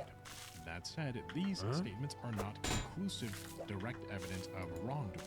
This is circumstantial evidence, and we can interpret these statements either charitably or uncharitably. Mooney talks about these issues as if they haven't already been specifically addressed by Gerard himself. I've already asked Gerard why he was name-dropping organizations when he knew they weren't being sent money, and his response was insufficient, to put it lightly. During our call, Gerard admitted that he found out in 2022 the money hadn't been donated. I was made aware in 2021 when the money hadn't moved yet, and that's what made me go, that's not fucking cool, and that's when I got personally involved to move in, and... Did anyone... 2021 last year, 2022. And because I had already done a lot of research into the matter, I knew that Gerard was still saying in 2023 that he was funding organizations. We're raising money for dementia research in honor of my late mom, trying to help folks who've been impacted by dementia, working with organizations like USF. Wait, why isn't it working now? FTD Association of America, Alzheimer's Association of America, and so many more. If you listen to the call that Mudahar uploaded to his channel, you'll hear that after the technical difficulties, call 2 became... Ah, for fuck's sakes. So, can you guys hear me? Yeah. Yeah, I can hear you. Yeah. To answer your question, Carl, I don't have an answer. You know, I think that's my fuck up. What's interesting is that I've never seen a single person ask what question Gerard is responding to. This might be really important. During technical difficulties, Gerard said that he could hear us, but we couldn't hear him. While Gerard was trying to get his microphone figured out, I asked him this question. And the reason I didn't include this in any of my videos is just because Mudahar was playing clips that were recorded in the audio, so it didn't sound good. But you can still hear what I asked. I did want to ask one thing, but it's kind of a bad question to ask if Gerard can't respond immediately, you know? But I just want the reason why this is a bigger problem than it otherwise may have been is because Gerard, when you were on Indieland, even recently, you were saying that you were giving money to people, you were giving money to... Oh, for fuck's sakes. AFTD and Alzheimer's Association, and I just wasn't sure why you were saying those things publicly if you knew that the money was not being sent anywhere. Now we can listen to Gerard's answer, knowing the context. So, can you guys hear me? Yeah. Yeah, I can hear you. Yeah. To answer your question, Carl, I don't have an answer. You know, I think that's my fuck up. I have personally donated to AFTD and Alzheimer's Association over the years, and that's where, again, I assumed the money was going there to support them as we were talking negotiations about working with them. I don't really have a true answer for that, and that's on me completely, and I will own up to that.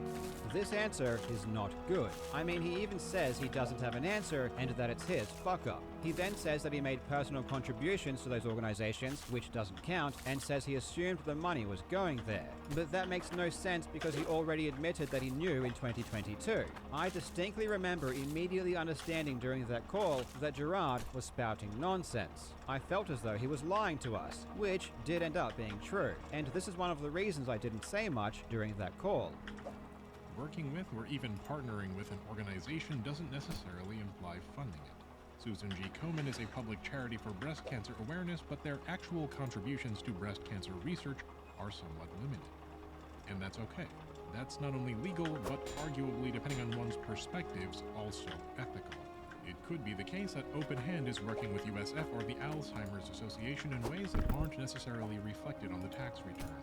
Why are you speculating when this question has already been asked and answered? Mooney tries to argue that maybe when Gerard says worked with, he means it in a way that doesn't involve money. But Gerard uses the words worked with in a very specific way. For example, take a look at this clip. Donate money via Tiltify. All the money goes to the Open Hand Foundation, an organization that we started in honor of my mom, and all that money goes to dementia research. We don't touch any of it. We just work with the people who do need the money, and we help them do their thing. There is only one way to reasonably interpret this. Gerard would then go to use the same terminology when listing the organizations he works with. We're raising money for dementia research in honor of my late mom, trying to help folks who've been impacted by dementia, working with organizations like USF, FTD Association of America, Alzheimer's Association of America, and so many more. But even ignoring the fact that Gerard clearly means he's funding these entities, the Open Hand Foundation doesn't work with the UCSF in any other capacity, which is why they quietly scrubbed any mention of the UCSF from their website after their lies were exposed. For years, the UCSF was listed as a beneficiary on the Open Hand website, but a few weeks ago, this entire page was deleted. That doesn't seem like something a charity would do if they were in fact working with them. It kind of seems like they are deleting evidence because they were caught in a lie. And for the record, one of the first things I did was reach out to the UCSF asking if they had received any money. This was back in October, weeks before I even spoke with Gerard, but they never responded to me. I bring this up because I've seen people claim I didn't even bother to let the UCSF know or ask them for confirmation. They assume this because it's not in my videos. But again, the videos do not cover everything. The Open Hand Foundation also doesn't work with the Alzheimer's Association in any capacity. In 2021, the Alzheimer's Association posted on their website a story that Gerard wrote about his mother. After it came to light the Open Hand Foundation was using their name and not actually donating money, they immediately deleted this article, which you can now only find on the Wayback Machine. This doesn't seem like the actions of an organization that the Open Hand Foundation was working with. This seems like the actions of an organization that realized Open Hand was lying about its association with it and wanted to distance itself. These events weren't in my videos, which of course means you had no idea of their existence. And you don't even have to take my word for it. Gerard admitted that's what he was doing.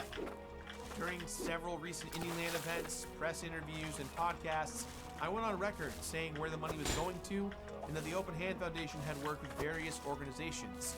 But here is what's amazing about these people. Even though it's clear as day that Gerard meant he was giving these organizations money, even though Gerard himself said he didn't have an answer for doing this, oh, for fuck's sakes. even though I couldn't put it down fast enough. From their website, even though the Alzheimer's Association deleted any mention of the Open Hand Foundation from their website, even though Gerard has had months to say how Open Hand was working with these organizations if they actually were, and he hasn't, people will still claim that maybe Gerard meant he wasn't giving them money, but was working with them in some other way. That's how deluded these people are. And the times where Gerard has stated that funding has occurred might be obvious miscommunications or simple misstatements, human error that no reasonable person would take serious. Of course, Open Hand isn't a primary funder of the University of San Francisco. Any reasonable person would see that this was a misstatement made by a very clearly nervous individual trying to do public speaking. Oh, this is beautiful. You really have no idea who Gerard is, do you? Mooney paints Gerard to be a bumbling buffoon who's camera shy and struggles to do public speaking. Because Gerard is so nervous, he accidentally lies about what his charity is doing. The reality is that Gerard Khalil is a professional actor with a double bachelor in film and theatre. He has produced hundreds of YouTube videos and live streams where he's performing public speaking. He was one of the main hosts of the G4 reboot. He has done many live speaking engagements. His entire career is built upon talking in front of a camera. Mooney's interpretation of the situation is so out of touch, it's a genuine achievement. If one interprets these statements uncharitably, though, then it looks like Gerard is obfuscating the truth of the matter, which is that the money going into Open Hand isn't being spent on what he says it is. This uncharitable position is the one Jobst takes from the get-go. Dude, he already admitted it. If we take this uncharitable approach and then apply the facts to our legal definition, if Gerard did actually know that Open Hand was holding on to all of the money, or he should have known that this was the case, but he continued to say that he's worked with all of these charities and has donated money to help families, he is guilty of a misdemeanor. Well, that's good to know because Gerard literally admitted to knowing that the funds weren't being donated in 2022 and still continued to lie in 2023. So what more is there to be said? Here's the thing though, legal justice, unlike YouTube drama, has some rules of engagement. And a fundamental rule of justice is that people are innocent until proven guilty. And so, I'm inclined to consider Gerard's statements charitably. Did you not hear what I just said? He admitted it. Even if one says, okay, I believe Open Hand has worked with the organizations it says it has and has contributed something, if not funds, to parents who are trying to figure out dementia, etc., then one could still make the argument that Gerard should have known that his statements may have been misleading. This is especially the case for the most recent Indieland event, at which time I believe Jobs had already made his intentions known. Wait, what? You believe that during Interland 2023 I'd already spoken to Gerard? Why would you need to believe anything? It would take 2 seconds to check, and if you did that, you'd know that you're completely wrong. Indieland was October 27 to 29, and I emailed Openhand on November 4. These emails with the dates are shown in my video. And obviously the call had to happen after the emails because we spoke at length about the emails during this conversation. Oh, but that's right, you didn't listen to the call and have no idea what you're talking about. Gerard, even if the statements he made are considered charitably, has arguably uttered a false statement about Openhand negligently, without due consideration of the facts which by use of ordinary care he should have known. This potential argument of negligence is corroborated by Gerard's statement that he didn't know that Openhand had never donated the money. It could be argued that Gerard, as the primary fundraiser for Openhand and as an officer of that organization, should have known that Openhand hadn't made any monetary distributions and thus acted negligently when making his statements implying that it had. Mooney goes on for several minutes talking about how if Gerard was negligent, it may still be charity fraud. Though again, Gerard already admitted that he knew the money wasn't donated, so we know this isn't negligence. That said, given what I've seen of Gerard's I need statements more in the law itself, elbows. I'm inclined to call this initial allegation of charity fraud plausible. Despite knowing nothing about the situation, Mooney still says charity fraud is plausible, which goes to show just how bad things really are. And despite agreeing that Jobs' allegation of charity fraud is plausible here, I still have strong feelings about his sloppy research. As such, I'm going to further distinguish this finding of plausible by stating that Jobs' initial statement in his first video that Gerard's behavior was almost certainly illegal is trouble. This is not how justice works. You don't find the label to fit the deed and then gather evidence after the fact. You can't start with, it's definitely charity fraud, and then go hunting for evidence. Because if you go hunting for witches, you will inevitably find them. There are so many things both wrong and insulting here, it's going to take a bit to break down. First of all, gotta love the irony of accusing me of sloppy research. Mooney thinks reading a legal statute means you're an expert on a subject and you've done worthwhile research. Well, instead of doing that, I investigated the actual facts of the matter. And because Mooney didn't, he looks like a total fool. This is not how justice works. You don't find the label to fit the deed and then gather evidence after the fact. You can't start with, it's definitely charity fraud, and then go hunting for evidence. Mooney is lying about what happened. Or would it be better if I said he was being negligent? Mooney has absolutely no idea about the timeline of events. He doesn't even know when I spoke with Gerard. So why is he claiming to know when I came to my conclusion, and why? Is he under the impression that I woke up one day and randomly decided that the Openhand Foundation committed charity fraud, and then I started trying to find evidence for that? That's not how it works. I conducted an investigation and came to the conclusion that charity fraud had taken place. By the time I made my first video, Gerard had already confessed to being a liar. I already had all of the facts necessary to know that fraud had taken place. And no, they were not all put into that first video. And the reason all the facts weren't put into the first video is because, again, the point of a YouTube video is not to convict someone of a crime. This isn't a courtroom where you might have 2 weeks to outline all of the evidence. My goal was to make a short and concise video to announce my conclusion and give a few examples as to what I'm talking about. The initial evidence presented in Jobs' first video... Scheiße! Those can't be those. And it does come across a bit like a witch hunt and not a proper investigation. See, he did it again. He mischaracterized what I said and claimed I said I was certain. Exhausting. Which is a lie. Exhausted. And again, he incorrectly asserts that a YouTube video is supposed to be a complete compendium of evidence, or that I based my conclusion solely on the content of that video. These are wild assumptions that come out of nowhere, and Mooney does this a lot, so this might be a blind spot for him, and he's not aware that he does this. But let's rewind a bit, because this isn't the first time Mooney accused me of starting with a conclusion and working from there. A few minutes ago, he said this. This uncharitable Oh, is it in there? position Maybe it's Jobs in there. takes from the get-go. This uncharitable position is one that Jobs takes from the get-go. Mooney does not substantiate this claim in any way, or provide any rationale for this conclusion. He paints an extremely negative picture about me and my intentions, but there is no reason to come to this conclusion, or at least Mooney doesn't present any reasons. He just says this as though it's fact, even though it couldn't be further from the truth. This is where the clear bias becomes apparent. Gerard's motivations are always taken charitably by Mooney, but for me, I'm never afforded such luxury. If I think Gerard is lying, it's not because there might be a good reason, it's just because I had that position from the very beginning. Not once does Mooney ever ask why I don't believe Gerard. Not once does Mooney even entertain the possibility there might be a good reason I think the way that I do.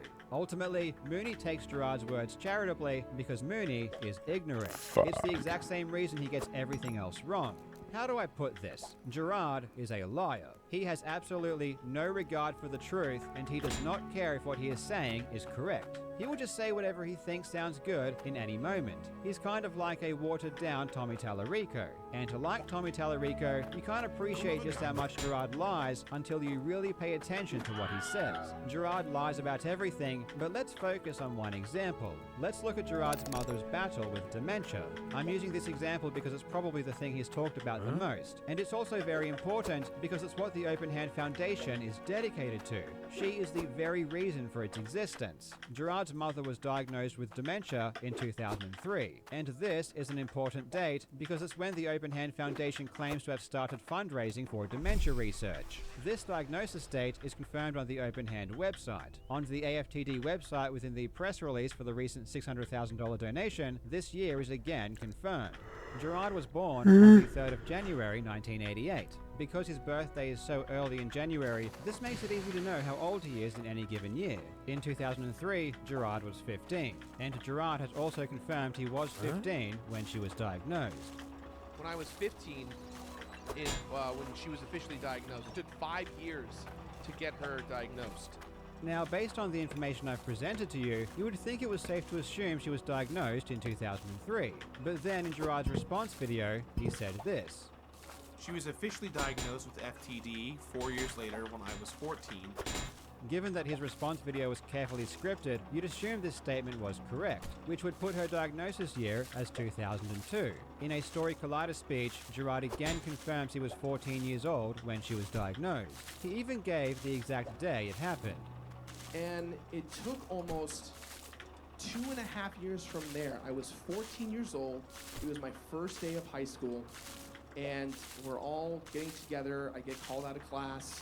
We go to the doctor's office over in Gardena.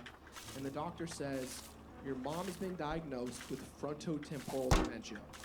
This story is really specific. He gives his age, the day it happened, and where it happened. Gerard also reconfirms the story in his now deleted 2021 Alzheimer's Association blog post, and he has confirmed this age during his Indieland streams. Since she got diagnosed when I was 14, roughly. Okay, so now we are not sure if it was 2003 or 2002. This is a tough one because you would assume the Open Hand Foundation would list the year correctly, given that it's so important. But on the other hand, Gerard's story had so many details, it's hard to imagine he was lying. In any case, it's somewhere around there, right? Well, maybe, because then you've also got this. A cause very close, near, and dear to my heart. When I was 10 years old, my mom got diagnosed with dementia. For those of you guys who don't know, when I was about 10 years old, I found out that my mom had dementia, a very specific rare kind called frontotemporal dementia. When I was 10 years old, I found out that my mom had dementia. To give you guys an idea, a little background on me, when I was 10, my mom got diagnosed with frontotemporal dementia, which is essentially... When Gerard was 10 years old, the year was 1998. And before Mooney jumps in and says he was saying all this because he was just camera shy, he has also tweeted that he was 10 years old when she was diagnosed on multiple occasions. So now she was either diagnosed in 2003, 2002, or 1998. Let's try and look at this another way. We know that she died in 2013, so if Gerard tells us how long she lived after diagnosis, we can trace things back to get the correct year. From diagnosis, the doctor said that she had about 18 months to 5 years to live. But because my family and I fought so hard, my mom lived 15 years after diagnosis. This is a scripted video, so it seems a bit more legit. 15 years before 2013 is 1998. But what about this? Lived until about 2013. So she lived 16 years after diagnosis, and is one of the hardest fighting survivors of her illness, specifically from diagnosis to death. So 16 years before 2013 is 1997, so now the potential diagnosis years have increased to 4. You can start to see that something isn't quite right here. This is not normal behavior, and trust me, I'm barely scratching the surface. I could go all day. But listen to that last clip again, because Gerard said something interesting. She lived 16 years after diagnosis, and is one of the hardest fighting survivors of her illness, specifically from diagnosis to death. So he said she was one of the hardest fighting survivors, specifically from diagnosis to death. That's a very, very interesting claim. I don't really know what it's supposed to mean, but let's check the life expectancy for people diagnosed with FTD. I'm going to use the AFTD website because it's the one Gerard donated $600,000 to. So if he thinks they are an authority, that's fine by me. According to the AFTD, people diagnosed with FTD have a life expectancy of 7 to 13 years. I gotta be honest, I don't believe a single word Gerard says, so I'm going to go with the Open Hand website and assume her diagnosis was in 2003, which means she survived for 10 years after diagnosis, which is right smack bang in the middle of the average life expectancy. So again, I don't really know what Gerard means, but it's not the only time he's ever said something like that. And she went on to have it for 16 years. She's one of the oldest, or the longest lasting person from diagnosis of her illness.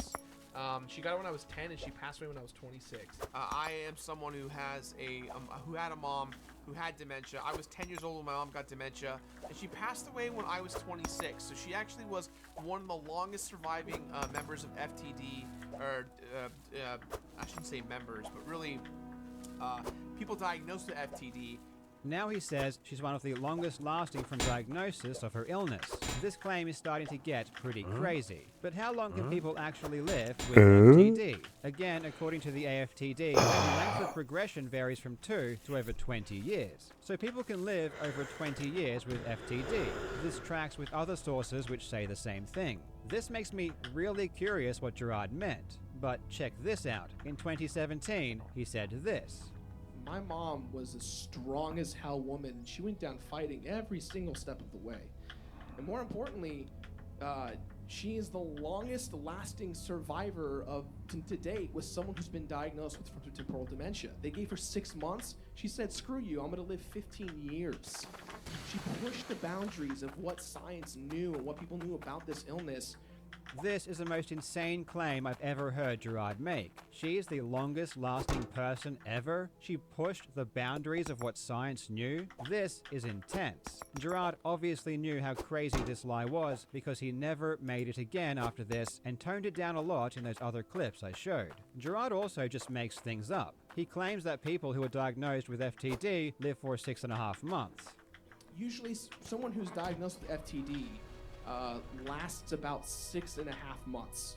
Not 6 months, not 7 months, 6.5 months. I think this is funny how specific it is, given that it's so utterly wrong. He claims that most people with dementia die of malnutrition, which is also just flat out wrong. The most common factor upon death for dementia patients is lack of appetite and just not eating. Most people who die of dementia die because they stop eating. Usually someone who's diagnosed with FTD lasts about 6.5 months. Mostly due to malnutrition, just not getting enough food, not eating enough, not being present. The leading cause of death for those with dementia is pneumonia. This is confirmed by both a 2009 and 2023 study, with cancer and heart disease following behind. Talking directly on this point, Alzheimer's Research UK states that people with dementia can sometimes die directly as a result of lack of food or drink, although this is rare. Let's look at something a bit more lighthearted. What did I come Gerard's over job here at for? Best Buy. Apparently Gerard was a good salesman, and because of Gerard, his Best Buy did really well. Oh, of course. I worked at Best Buy. Take a look at my goods. The thing about Best Buy is I got a visceral fucking high selling video games. I earned nothing for selling video games, but I was selling passion. That's the thing that I got, and I loved it. I loved it so much. And I didn't earn any extra money for it. I'm just saying, like, hey, Mario DS is fucking good. You should buy it. Mario Galaxy is sick. I love these games. You should buy them. And my Best Buy store was getting incredibly weirded out because if you looked at the charts of like successes of like what was taking off at the time, you kind of saw that our Best Buy was like #1 in our territory for video games. You kind of saw that our Best Buy was like #1 in our territory. This is really weird language to use. Either it was #1 in the territory or it wasn't. How can you kind of see that your store was like #1? It just seems like Gerard is making this up. But this isn't the only time he's talked like this.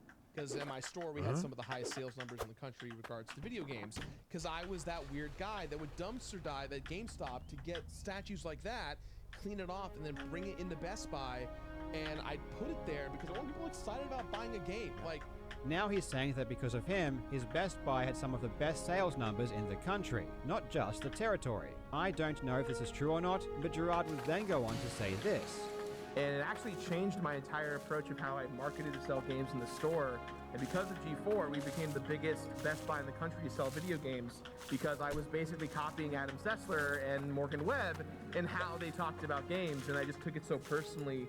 So now, Gerard single-handedly made his Best Buy the biggest in the country. There are over 1,000 Best Buys in the US, and Gerard's was the biggest because of him. But then I wonder why there are articles like this Screen Rant one, where Gerard claims he worked at Best Buy for 5.5 years and felt aimless because he was passed up on a promotion. They really didn't want to promote the guy that made their store the biggest in the country? But then Gerard says the complete opposite and says that he had multiple opportunities to go to corporate because he was so good at his job. I had a couple of opportunities to go to Best Buy at a corporate level and to help restructure things because in my store we had some of the highest sales numbers in the country in regards to video games. Even his reason for quitting Best Buy changes. In a 2020 Las Vegas Review-Journal interview, Gerard said that after JonTron introduced him to Egoraptor and Dex Bonus, it inspired him to pursue gaming videos, and so he quit the next day. However, in a 2016 video Gerard uploaded to his second channel, he tells a very specific story about pitching an idea to his manager and getting shut down. Now again, I was just a kid. I was just a young college kid with stupid ambitions and dreams, but I thought, you know what, if I am going to be here, I'm going to make the best of it. And so I pitched my idea to my Best Buy manager, and he was like, wow, this is really cool. And that was it. And it sucked. It drove me crazy because I ran analytical data to prove that what I was doing was working. I had receipts and facts and proof and people, you know, giving me congratulations on doing such a good job because I was adamant and passionate about making it work. This exact exchange I had with the manager at the time is the reason why I left Best Buy, because every time I kept reinventing ways to sell games, to talk to people, to communicate. But then, in a 2022 interview with Chris Denker, he tells this extremely bizarre story about getting into a fight with his manager and buying equipment with $1 bills. Manager calls me for the 4th time and goes, what's the problem? Why can't you sell the TV? And I was like, he didn't want a fucking TV. He wanted a cable. He wanted to get out of here. And he goes, he doesn't know what he wants. You tell him what you want. And I heard that and I was like, oh, so that's how we do business here. That's how you see this. Like, we tell people what they want. And then he just pulled me aside and goes, listen here, you little privileged piece of shit. You listen to me,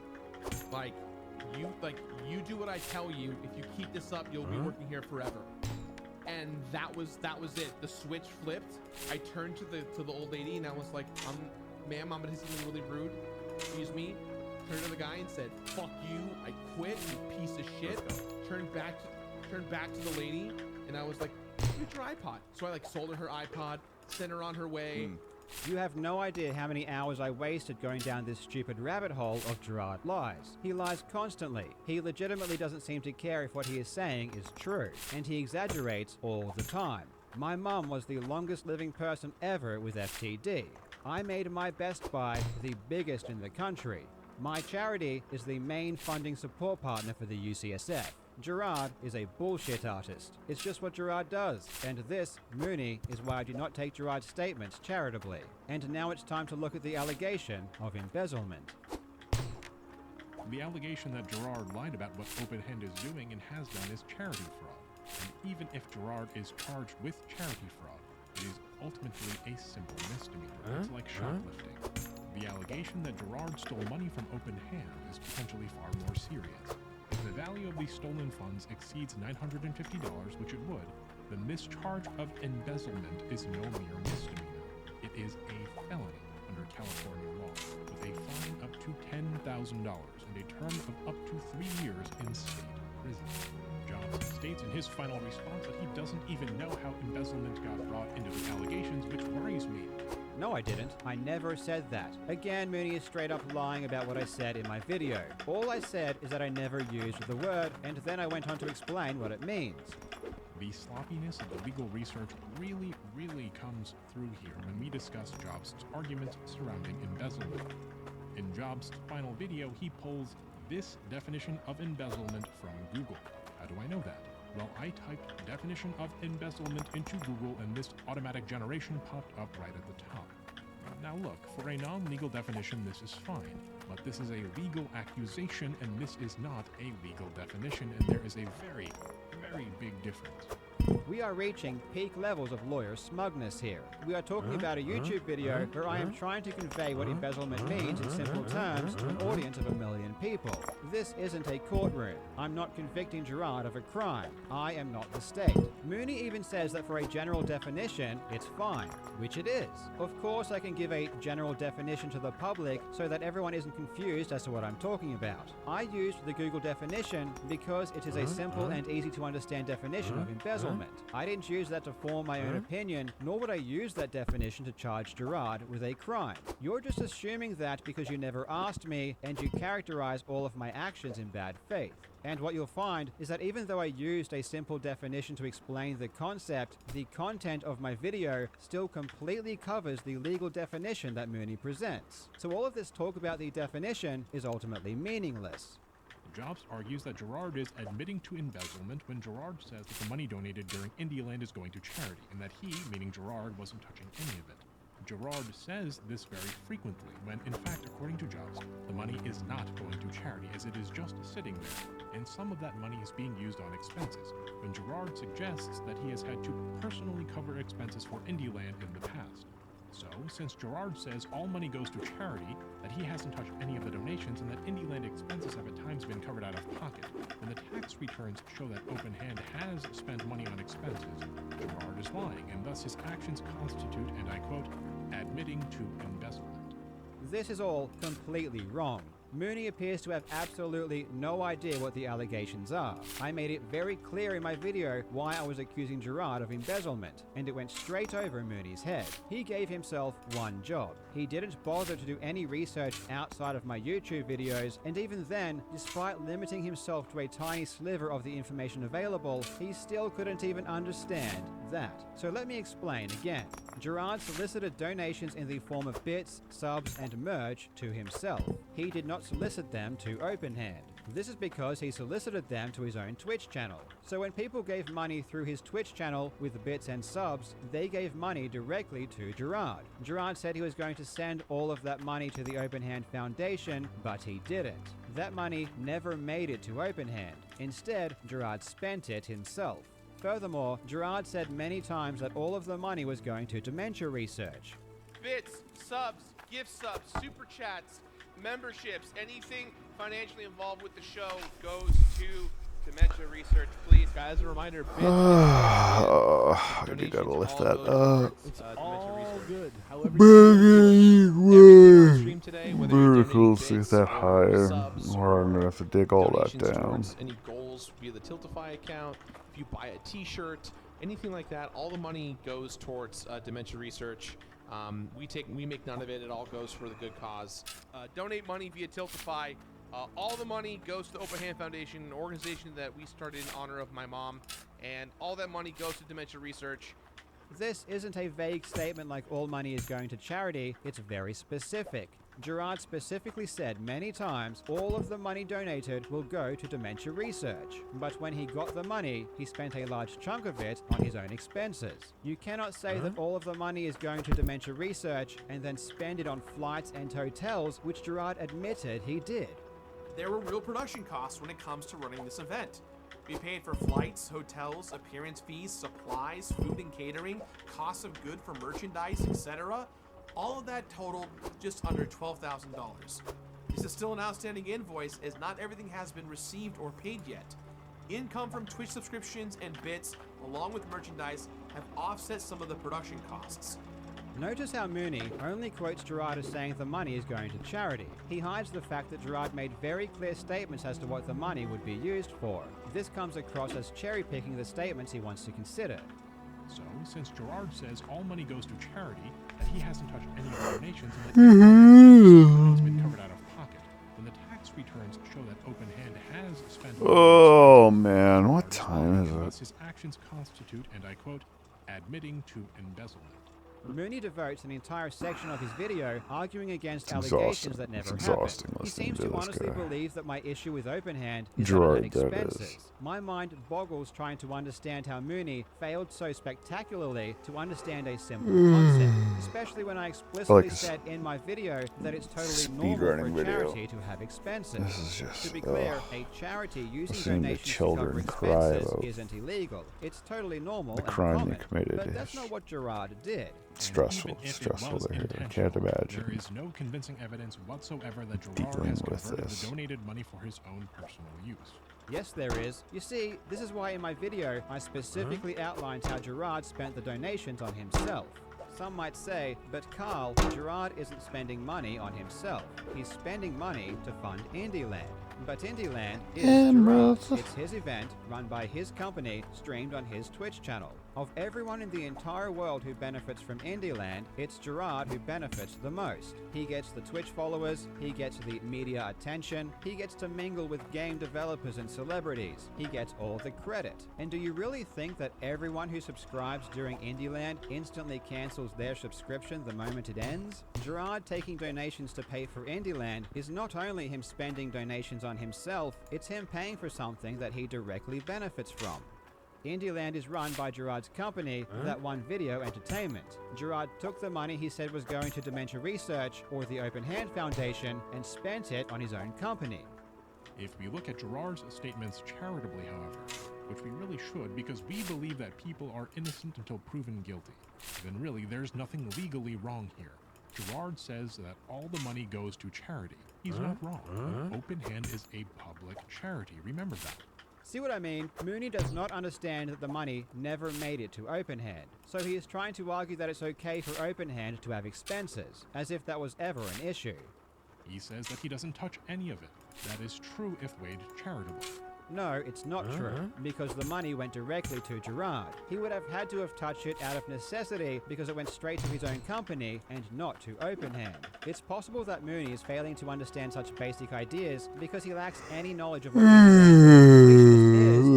Any more verticals? It's possible he doesn't even know what That One Video Entertainment is. He probably doesn't understand the flow of money, or that Indieland isn't a charity and is an event run by his private company. Let me explain something to you. Indieland is an event that has many sponsors. If you watch the streams, you can see that Indieland works with some pretty big brands. Brands like Corsair, G Fuel, DX Racer, Limited Run, Dolby, and many more. These sponsors pay significant amounts of money to have their brand shown on screen and to be mentioned. None of that money goes to Open Hand. All of that money goes to Gerard's company, That One Video Entertainment. This is because Indieland is not an event run by the Open Hand Foundation. I don't have a problem with this, and the reason I don't have a problem with this is because Gerard never said that the sponsor money was going to charity, or Open Hand, or Dementia Research. If you don't lie, we don't have a problem. The money from bits, subs, and merch goes straight to Gerard's company too, and would require Gerard to then manually transfer that money to the Open Hand Foundation. Gerard never did that, and this I do have a problem with, because Gerard lied and said he would. But even if Gerard did send that money to Open Hand, he was still lying, because he said all of it was going to Dementia Research when it wasn't. It is expected for a charity to use donated funds to pay for expenses. That is part of what charities do, and those expenses do not appear to be disbursements to any of Open Hand Foundation's officers. If you think Gerard or Open Hand did nothing wrong because it's normal for charities to have expenses, you clearly do not understand the issue in question. It could even be the case that Gerard has in fact donated his personal income to OpenHand to use on Indieland expenses. We don't know if that is the case, and neither does Jobst. Once again, we see that Mooney doesn't understand what Indieland is. Indieland is an event run by Gerard's company. It's not OpenHand's event. If Gerard wanted to pay for Indieland expenses, he would do it directly through his company. Gerard would not send money to OpenHand to then spend money on Indieland. That is ridiculous. And once again, we also know he didn't do this because it would have shown up as revenue on OpenHand's tax filings. None of us are in a position to make allegations as serious as embezzlement. I am in a position to make a claim as serious as embezzlement because I investigated the situation and came to that conclusion. You are not in a position to make a claim as serious as embezzlement because you have only watched a few YouTube videos and you are ignorant to what happened. Jobst also brings up the OpenHand Foundation's recent donation of the accumulated $600,000 to the Association for Frontotemporal Degeneration, stating that the holding of the funds for the purpose of making a restricted donation makes no sense if now, all of a sudden, the foundation can in fact make such a donation, thus suggesting again some kind of malfeasance. But as we discussed earlier, it's perfectly normal for a public charity to hold onto funds, especially if a complicated endowment might be on the table. Let me ask all of you, why do you suspect the OpenHand Foundation suddenly had to donate $600,000 instead of waiting to build a substantial potential endowment fund? What could have possibly forced their hand? The OpenHand Foundation never mentioned an endowment. You are making up excuses on their behalf instead of accepting what they actually said. Their excuse was that they needed to save up money to make a restricted donation. This is false, as I demonstrated. You do not need to withhold funds in order to make a restricted donation. This is a complete lie. Embezzlement is both trouble and implausible. If a defamation lawsuit does arise from this, I suspect that this allegation of embezzlement will take front and center stage. You don't understand the basic facts of the matter, so your opinion is meaningless. Why did Gerard specifically bring up Jobst and Mutahar's mistake concerning the absence of a signature on the tax returns? Jobst makes a big deal about this and presents it as if it is just some kind of a gotcha statement. But it wasn't meant to be a gotcha.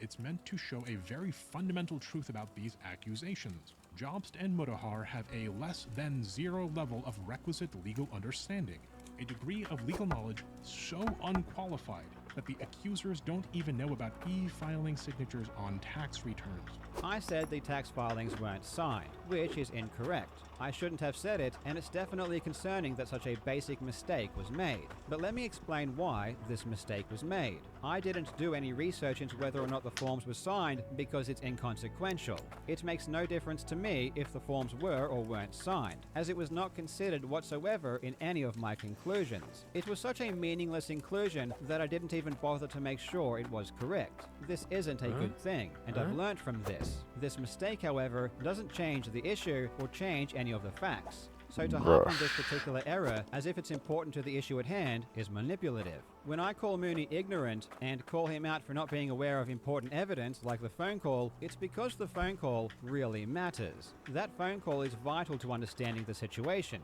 And I don't mean just listening to it once, I mean studying it and remembering it. When I call Mooney out for not understanding basic facts, like when the phone call took place, or not remembering the reasons OpenHand gave in their official statement, or not knowing that Indieland isn't an event run by the OpenHand Foundation, or not even knowing who Gerard is or his history, it's because those facts really matter. They have a huge impact on the allegations.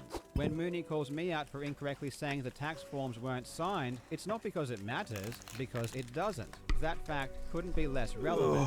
The reason he harps on it is because he wants to attack my credibility. But attacking my credibility is a futile endeavor. People don't find me credible because I'm a lawyer or because I have a degree. People find me credible because I earnestly try to discover the truth and I am a good fact finder. I don't just watch YouTube videos like you. As I said in the beginning of the video, you could be the best lawyer in the world, but if you don't even understand the basic facts, your opinion is worthless and dangerous. If I could choose choose between a normal guy like me who knows and remembers more facts than anyone else about this case, or a smug lawyer who watched a few YouTube videos and thinks they're an expert, I'm going to choose that normal guy every day of the week, because at least his moral compass will be pointing in the right direction. Even if he is not correct according to the legal statute you think is relevant, at least he has enough information to make an informed moral judgment.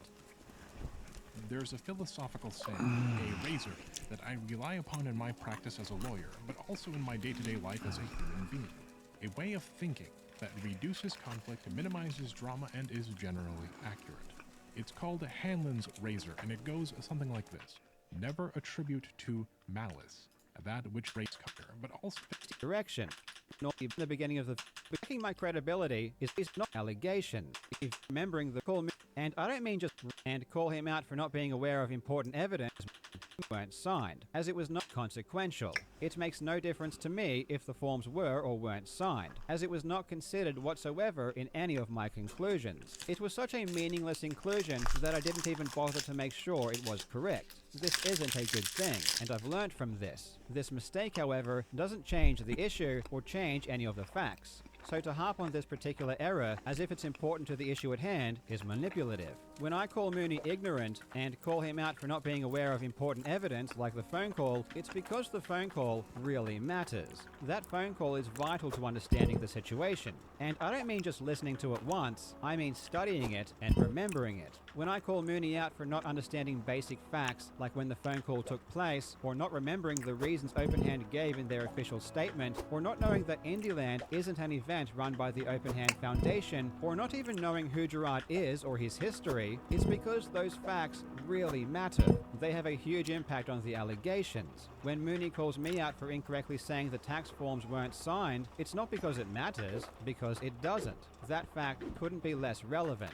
The reason he harps on it is because he wants to attack my credibility. But attacking my credibility is a futile endeavor. People don't find me credible because I'm a lawyer or because I have a degree. People find me credible because I earnestly try to discover the truth and I am a good fact finder. I don't just watch YouTube videos like you. As I said in the beginning of the video, you could be the best lawyer in the world, but if you don't even understand the basic facts, your opinion is worthless and dangerous. If I could choose between a normal guy like me who knows and remembers more facts than anyone else about this case, or a smug lawyer who watched a few YouTube videos and thinks they're an expert, I'm going to choose that normal guy every day of the week, because at least his moral compass will be pointing in the right direction.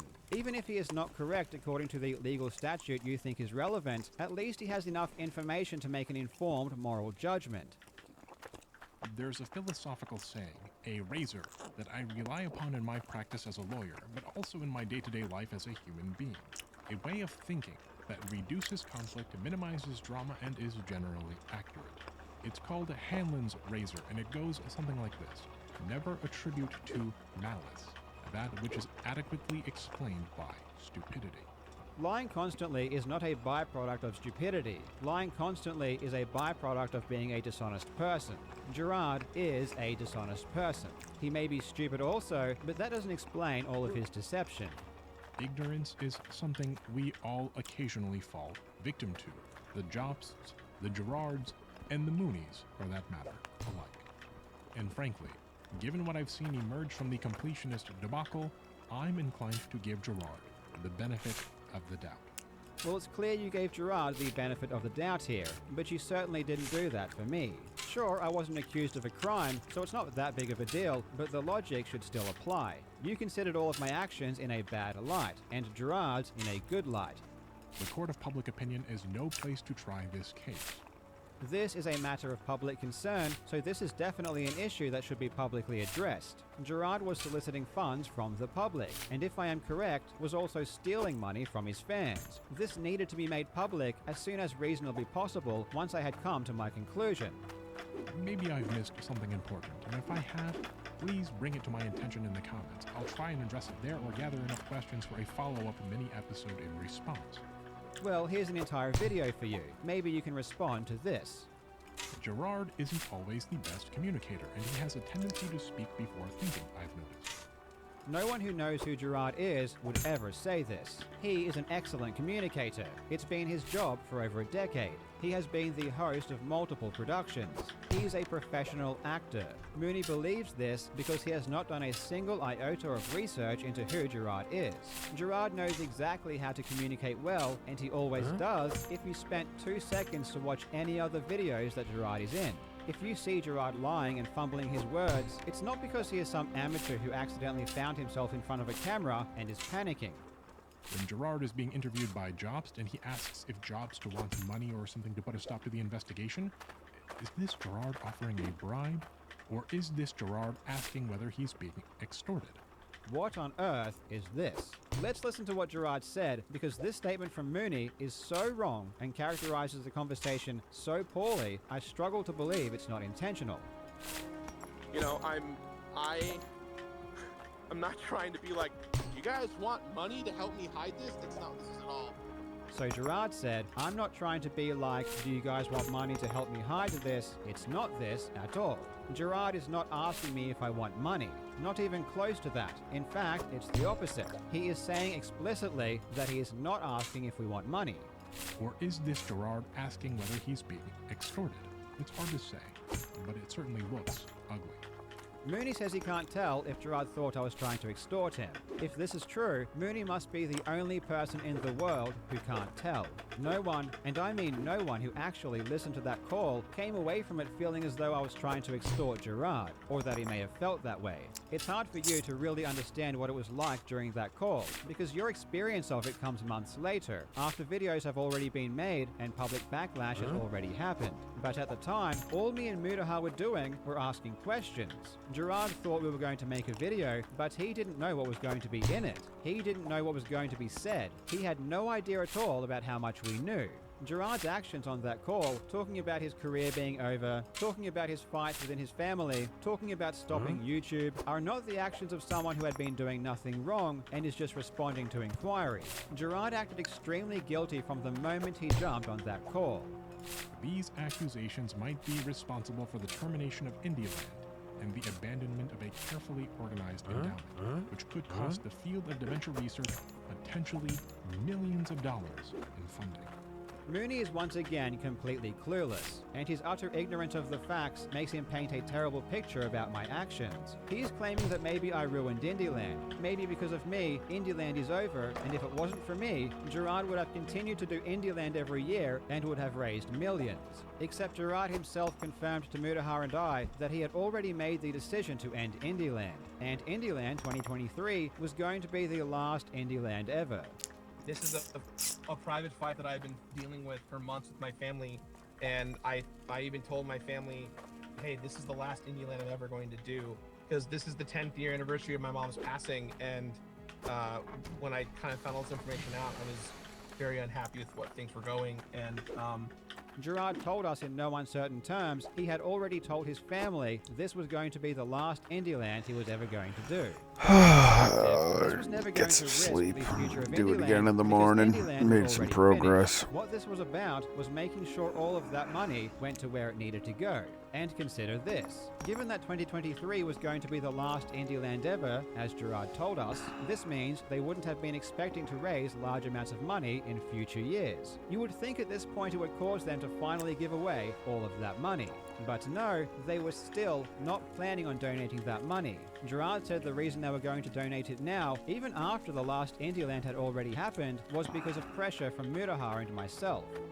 I mean, as of this week, we've been having conversations about moving it as early as today or tomorrow, just because the pressure I got from you guys, if I'm being quite honest. But here is what's so amazing about Gerard. There are always multiple levels of bullshit, and you can only realize that when you fact-check what he says. What were the chances he was just lying on that call? What if he was just saying it was the last Indieland to try and stop us from going public? Well, we went and watched Indieland 2023 and saw that Gerard was saying this. Crabs are here. Thank you, Ashley. Guys, welcome to Indieland. We miss you, Ashley. We know you'll be back next year for sure. Yes. Yo, X-Water, you should come to Indieland next year. We'll figure it out. We'd love to have you, dude. Yo, Chris needs to join the Indieland committee next year. His ideas are fire. Adrian sounds like she wants to be on the Indieland planning committee next year. I love you, Ray. Ray, you gotta come to Indieland next year, man. We'd love to have you. Dude, holy shit. And just before Indieland 2023, he was saying this. We decided to go digital this year, and in 2024, we're going physical in person again. So clearly, Indieland 2023 was not supposed to be the last one. Gerard was just lying to us once again. Can you imagine? We find out he's kept all of that money while lying to his audience, and when we talk to him to ask him some questions, he lies his face off throughout that entire call. These are not the actions of an innocent man. Mooney is talking about this situation months after the fact, not knowing basic things I knew before I even made my first video. That's how far behind and out of touch he is.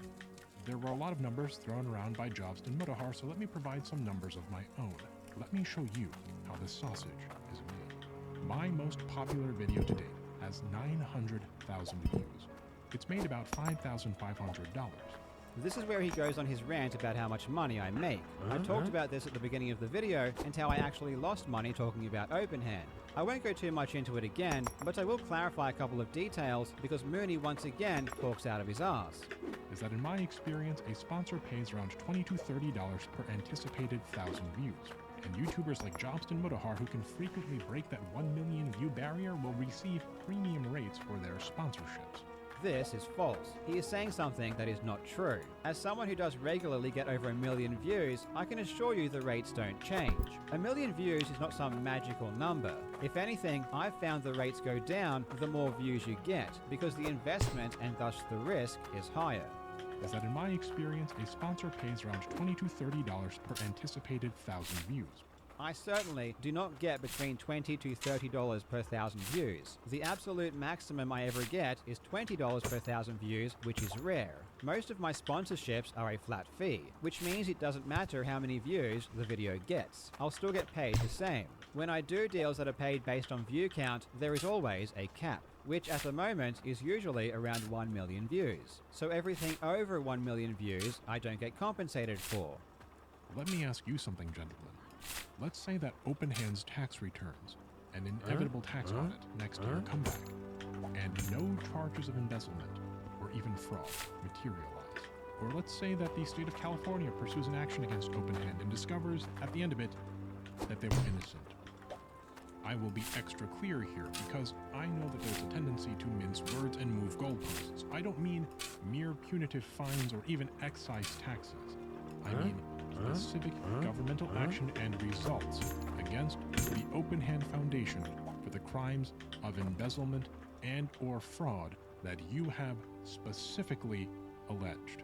Can we expect you to apologize and donate your earnings and the sponsorship income from the relevant videos to dementia research charities?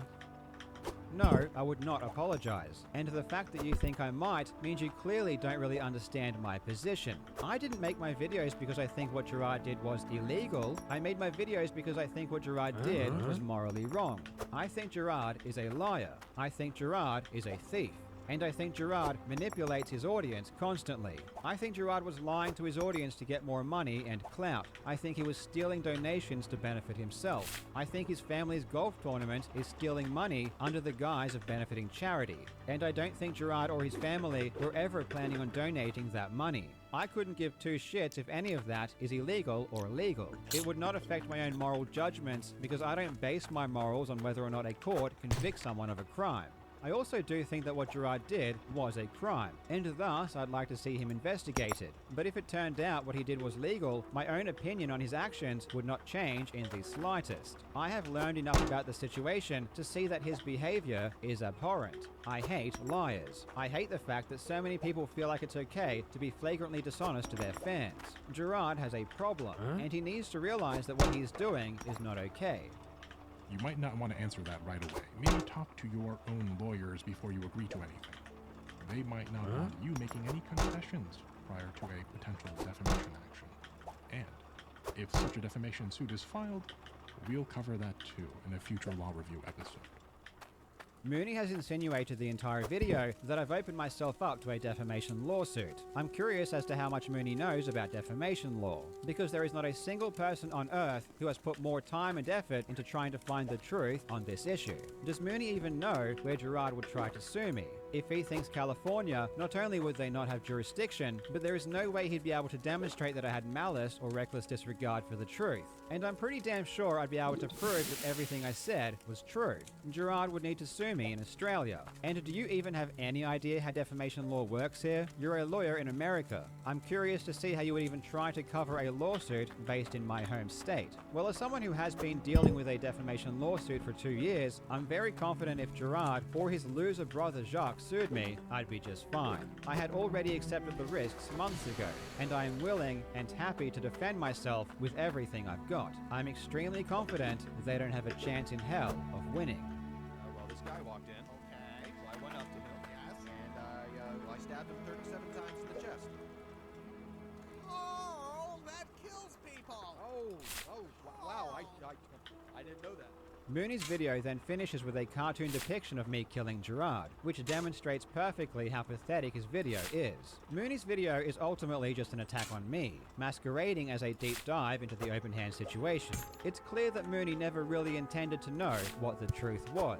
He only watched my YouTube videos because his video is only about my videos. They really aren't about open hand. Mooney, of course, has every right to critique my videos if he wants to. If Mooney feels as though I shouldn't use general definitions when talking about fraud, or he feels like I should include more evidence, then fine. That's his opinion that he is free to have. And if Mooney was honest about this, we wouldn't have a problem. But now we do have a problem, because Mooney is defending someone that I believe defrauded his fans out of hundreds of thousands of dollars. He is defending someone that I believe is a habitual liar, and he is defending this person without even bothering to put in the effort this situation deserves. He has convinced thousands of people he is an expert on a matter of public concern when he is not. I believe his video does real damage and minimizes the seriousness of this situation.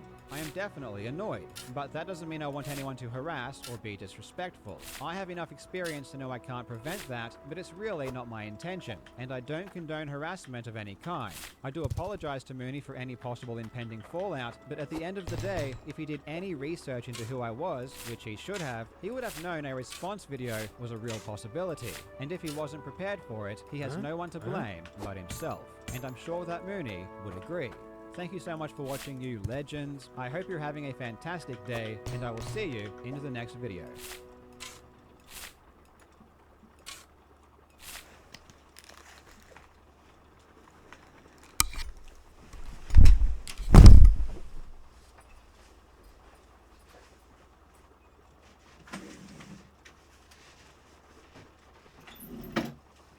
Yeah, I'm checking it out. Oh, my bed. Oh, I can't reach. Yeah, this is my bed. Oh, that frozen curtain out there. Those are things and stuff. These are things and stuff. Yeah, my baby kittens. Yeah, that's okay. It's good. You gotta go outside once in a while. Yeah, you gotta go outside once in a while. You're getting so fat. You're getting so fat. Oh. God, it's been so long since I dealt with wired headphones. Oh, can I plug there? No, plug there.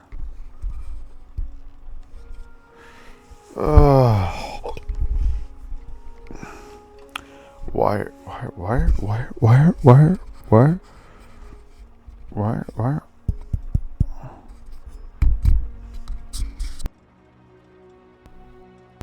Hello. Oh, strange.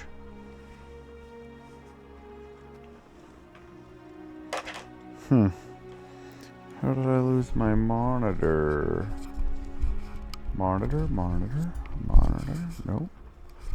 Ah, for frig's sakes. Frig off, Ricky. Oh, I didn't want to do that. A little baby. Oh, but jubers. Oh, get rid of those little cheeks. Oh, weird. Oh, because...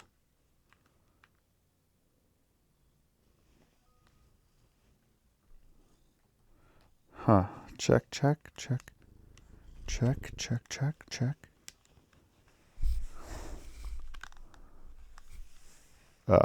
Battery's dead on the headphones.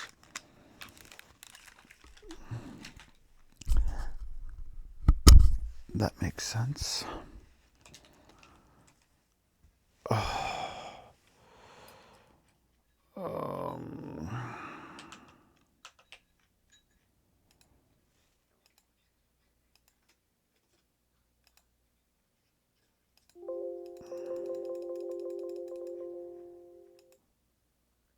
guys, my name's Tomato Anus, and this is a Fallout Anthology main series any percent speedrun. The goal of this run is to speedrun Fallout 1, 2, 3, New Vegas, and 4, all back to back in that order. This is an any percent run, so that means that glitches are allowed while console commands are not. Yeah. If you would prefer a glitchless run, Alright, I'm gonna putter some more, so you're stuck with mic audio. If you would like to watch this run with just the game audio or the original commentary from my stream, there are links to that in the description as well. The Fallout 1 speedrun begins in the cave outside of our home, Vault 13. The protagonist of this game, the character we named Codytron, is tasked by the Vault Overseer to find a new water chip within 150 days. We exit the cave quickly by pretty much just running straight to the exit. A couple rats engage us along the way, but we can easily disengage combat by walking behind them. In order to complete Fallout 1, we don't actually have to find the water chip, we just have to do two things. One is to destroy Mariposa military base, and the other is to destroy the cathedral where the master is located. Geographically, it makes more sense to head to Mariposa first before we head down to the cathedral.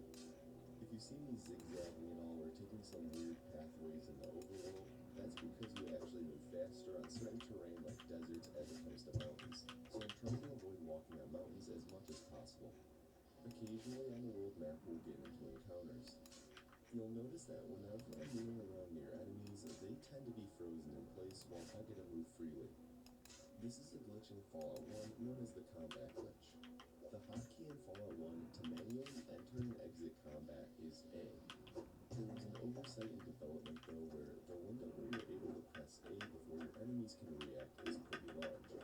This means that when you enter combat, you'll get to move first, and then when your turn ends, you can just mash A to enter combat again, effectively creating an infinite loop where it's always your turn, just like when you play board games with your neighbor growing up, and they never let you take your turn.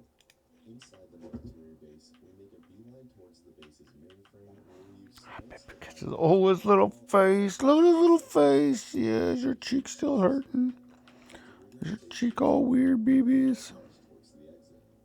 Along the way, we encounter a Nightkin who's patrolling the area. In Fallout 1, some of these Nightkin will engage dialogue with you before they attack. When we do this, the Nightkin actually don't aggro to us, and we can continue on after we Yeah, baby kitten. Oh, sweetheart.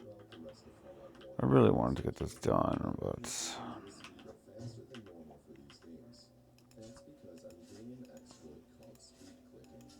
If you're moving in either the northwest, southwest, or southeast direction, and then mash the move button, the character's running animation will bug out and cause for you to move faster. There is a rhythm to the mashing, and each direction requires you to mash at a different speed. In addition to this, we play both Fallout 1 and 2 as female because her movement animation has a shorter cycle, making her move faster than the male. After we blow up Mariposa, we begin our trek down south towards the cathedral. I'd like to take this moment to briefly explain this category. As I said earlier, we run Fallout 1, 2, 3, New Vegas, and 4 all back to back in order. We don't run any of the other games like Tactics or Brotherhood of Steel or 76, because as I said earlier, this category is for the main series. What you define as the main series is very arbitrary and varies person to person, but the Fallout speedrun community deemed it to be 1, 2, 3, New Vegas, and 4, since those are the main numbered entries into the franchise with stories, and New Vegas is well accepted as a main Fallout game. In addition to that, 76 is nigh unrunnable, but Tactics and Brotherhood of Steel aren't much better themselves. At the end of the day, speedrunning is about having fun, and no one wants to actually run a category with all of those speedruns included. Once we land at the cathedral, we immediately level up our speech, science, and lockpick.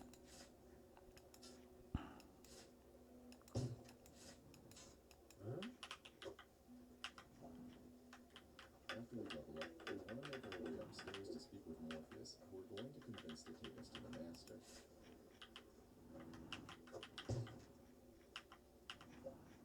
As we access access these stairs, we'll need to be performing the combat glitch on each level because there are guards who will attack us otherwise. After we talk to Lawrence Fishburne, we'll be brought to the secret underground vault and be in the presence of the Master. Unfortunately, though, we can use the combat glitch to avoid his dialogue, resulting in a confrontation about as anticlimactic as the Long Night. As we make our way through this level of the vault, we encounter another Nightkin whose dialogue we skip with a combination of pressing 0 and quick saving and quick loading. Right now, our goal is to blow up the cathedral and vault, so we need to make our way to the nuke. Part of Hydroneer is awkwardly running through this room full of mutants while trying to avoid eye contact with them. After we lockpick a couple doors, we're able to take an elevator up to the 4th floor, which is where the nuke is located. After riding the elevator, we're going to lockpick another door, after which we enter combat to safely approach the nuke, as oxymoronic as that sounds. Fortunately for us, our character watches Rick and Morty and is smart enough to use science to arm the nuke. Upon arming the nuke, we use the combat glitch to prevent the nearby guards from attacking us. We then ride the elevator back down to the 3rd floor and combat glitch our way to the elevator across the hall. You may have noticed I move slowly whenever I'm using the combat glitch. That's because you can't actually speed click during it. Your character is locked into moving wherever you click to go first, and you're not able to spam move to bug out the animation. Because of this, we try to avoid using the combat glitch as much as possible, but sometimes it's unavoidable. After we rode the elevator, we were confronted by Morpheus, who then proceeded to kick us out of the cathedral. We're fine with that though, because that place is now a pile of rubble. After a few ending cards, we briefly talk Oh, damn it. one portion of the run ends. The end cinematic and credits begin, signifying the end of the main story of the game, which is the goal of the speedrun. I don't want any of that "you can't truly beat Fallout, it's an open-ended game" bullshit in the comments. You may wonder what I'm doing right now. I'm starting a brand new game of Fallout 1. Unfortunately, the Fallout 1 community has had an issue with people cheating in the past. As a preventative measure to combat against cheating, all any percent speedruns of Fallout 1 that are under 6 minutes in length or a world record require some additional proof after the run ends. Because this run is a combination of the any percent runs for all the individual Fallouts, we must abide by these verification rules since this Fallout 1 run is part of a world record. Before you ask, yes, I did do the verification in every anthology record attempt after Fallout 1, just in case it ended up being the record run. This verification consists of demonstrating that all the main rats in the intro cave are present, as well as that you can get random encounters in the wasteland. This is required even if you ran into all rats in the cave in your run, and also if you got encounters in your run, as I did. You can never be too safe with verification that your game isn't modified. You may have noticed my timer is also paused right now while I set up Fallout 2. This is because of something called a load remover, but I'll get to explaining that in a second. We begin the Fallout 2 run in a very similar fashion. Or does it as we get done? Female protagonist, Kobitron. The Fallout 2 run begins by having to complete the Temple of Trials just outside of our hometown of Arroyo. Unfortunately, the combat glitch was patched going into Fallout 2, so we can't just use that to bypass all of our enemies in this game. The Temple of Trials mostly consists of running around some ants and trying to exit combat whenever possible, as well as picking up some bombs to blow up the door. As I mentioned earlier, speed clicking is still a thing in Fallout 2, so I'll be utilizing that very much throughout the full run. In a moment, I'll be arming a bomb to explode in 1 minute. Rather than wait the full minute, I just use first aid on myself, and that skips the time that I have to wait for the bomb to explode. The rest of the temple is just more ant avoidance, as well as using speech to convince our fellow tribesman Cameron that we shouldn't fight. When we exit the temple, we're back in Arroyo, and we'll make our break to the world map, whereupon we'll head down south to San Francisco. If you're familiar with Fallout 2, you'll notice that when we get to the world map, my movement speed on it is very fast compared to normal. When Fallout 2 was originally released, your movement speed on the world map actually wasn't capped. Instead, your movement speed was tied more or less to your processor speed. This was later patched out of the game, and is currently patched out in all official releases of the game in version 1.02. However, the official releases of the game now include what's called the high-res patch. The high-res patch is an official part of the game and allows for the user to customize their game configs to make the game a little bit more variable by today's standards, whether it be resolution, resolution fixes or other things like wait time modifiers. One of the options included in this patch allows for the user to turn off the world map speed cap that was introduced after the game was released. Because this is an official part of the release and not a third-party modification, we allow modifications with high-res patch to be used in speedruns. After we arrive in San Francisco, we immediately head over to the merchant Lao Chu and pickpocket all of his caps off of him. We then peruse his Oh, yeah, this is going to take way longer than I thought it was going to. I'm going to need more verticals. You're just going to have to lift it all up. I'm just going to have to lift it all up, which kind of sucks because wasted all that time doing that. But you live and you learn. I understand why. Oh, yeah. All the other streamers always build it up in the air all stupid. It needs to be built in the air.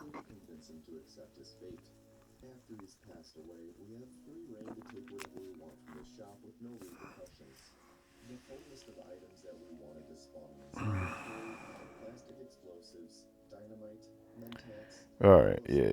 I gotta call it. Get some sleep.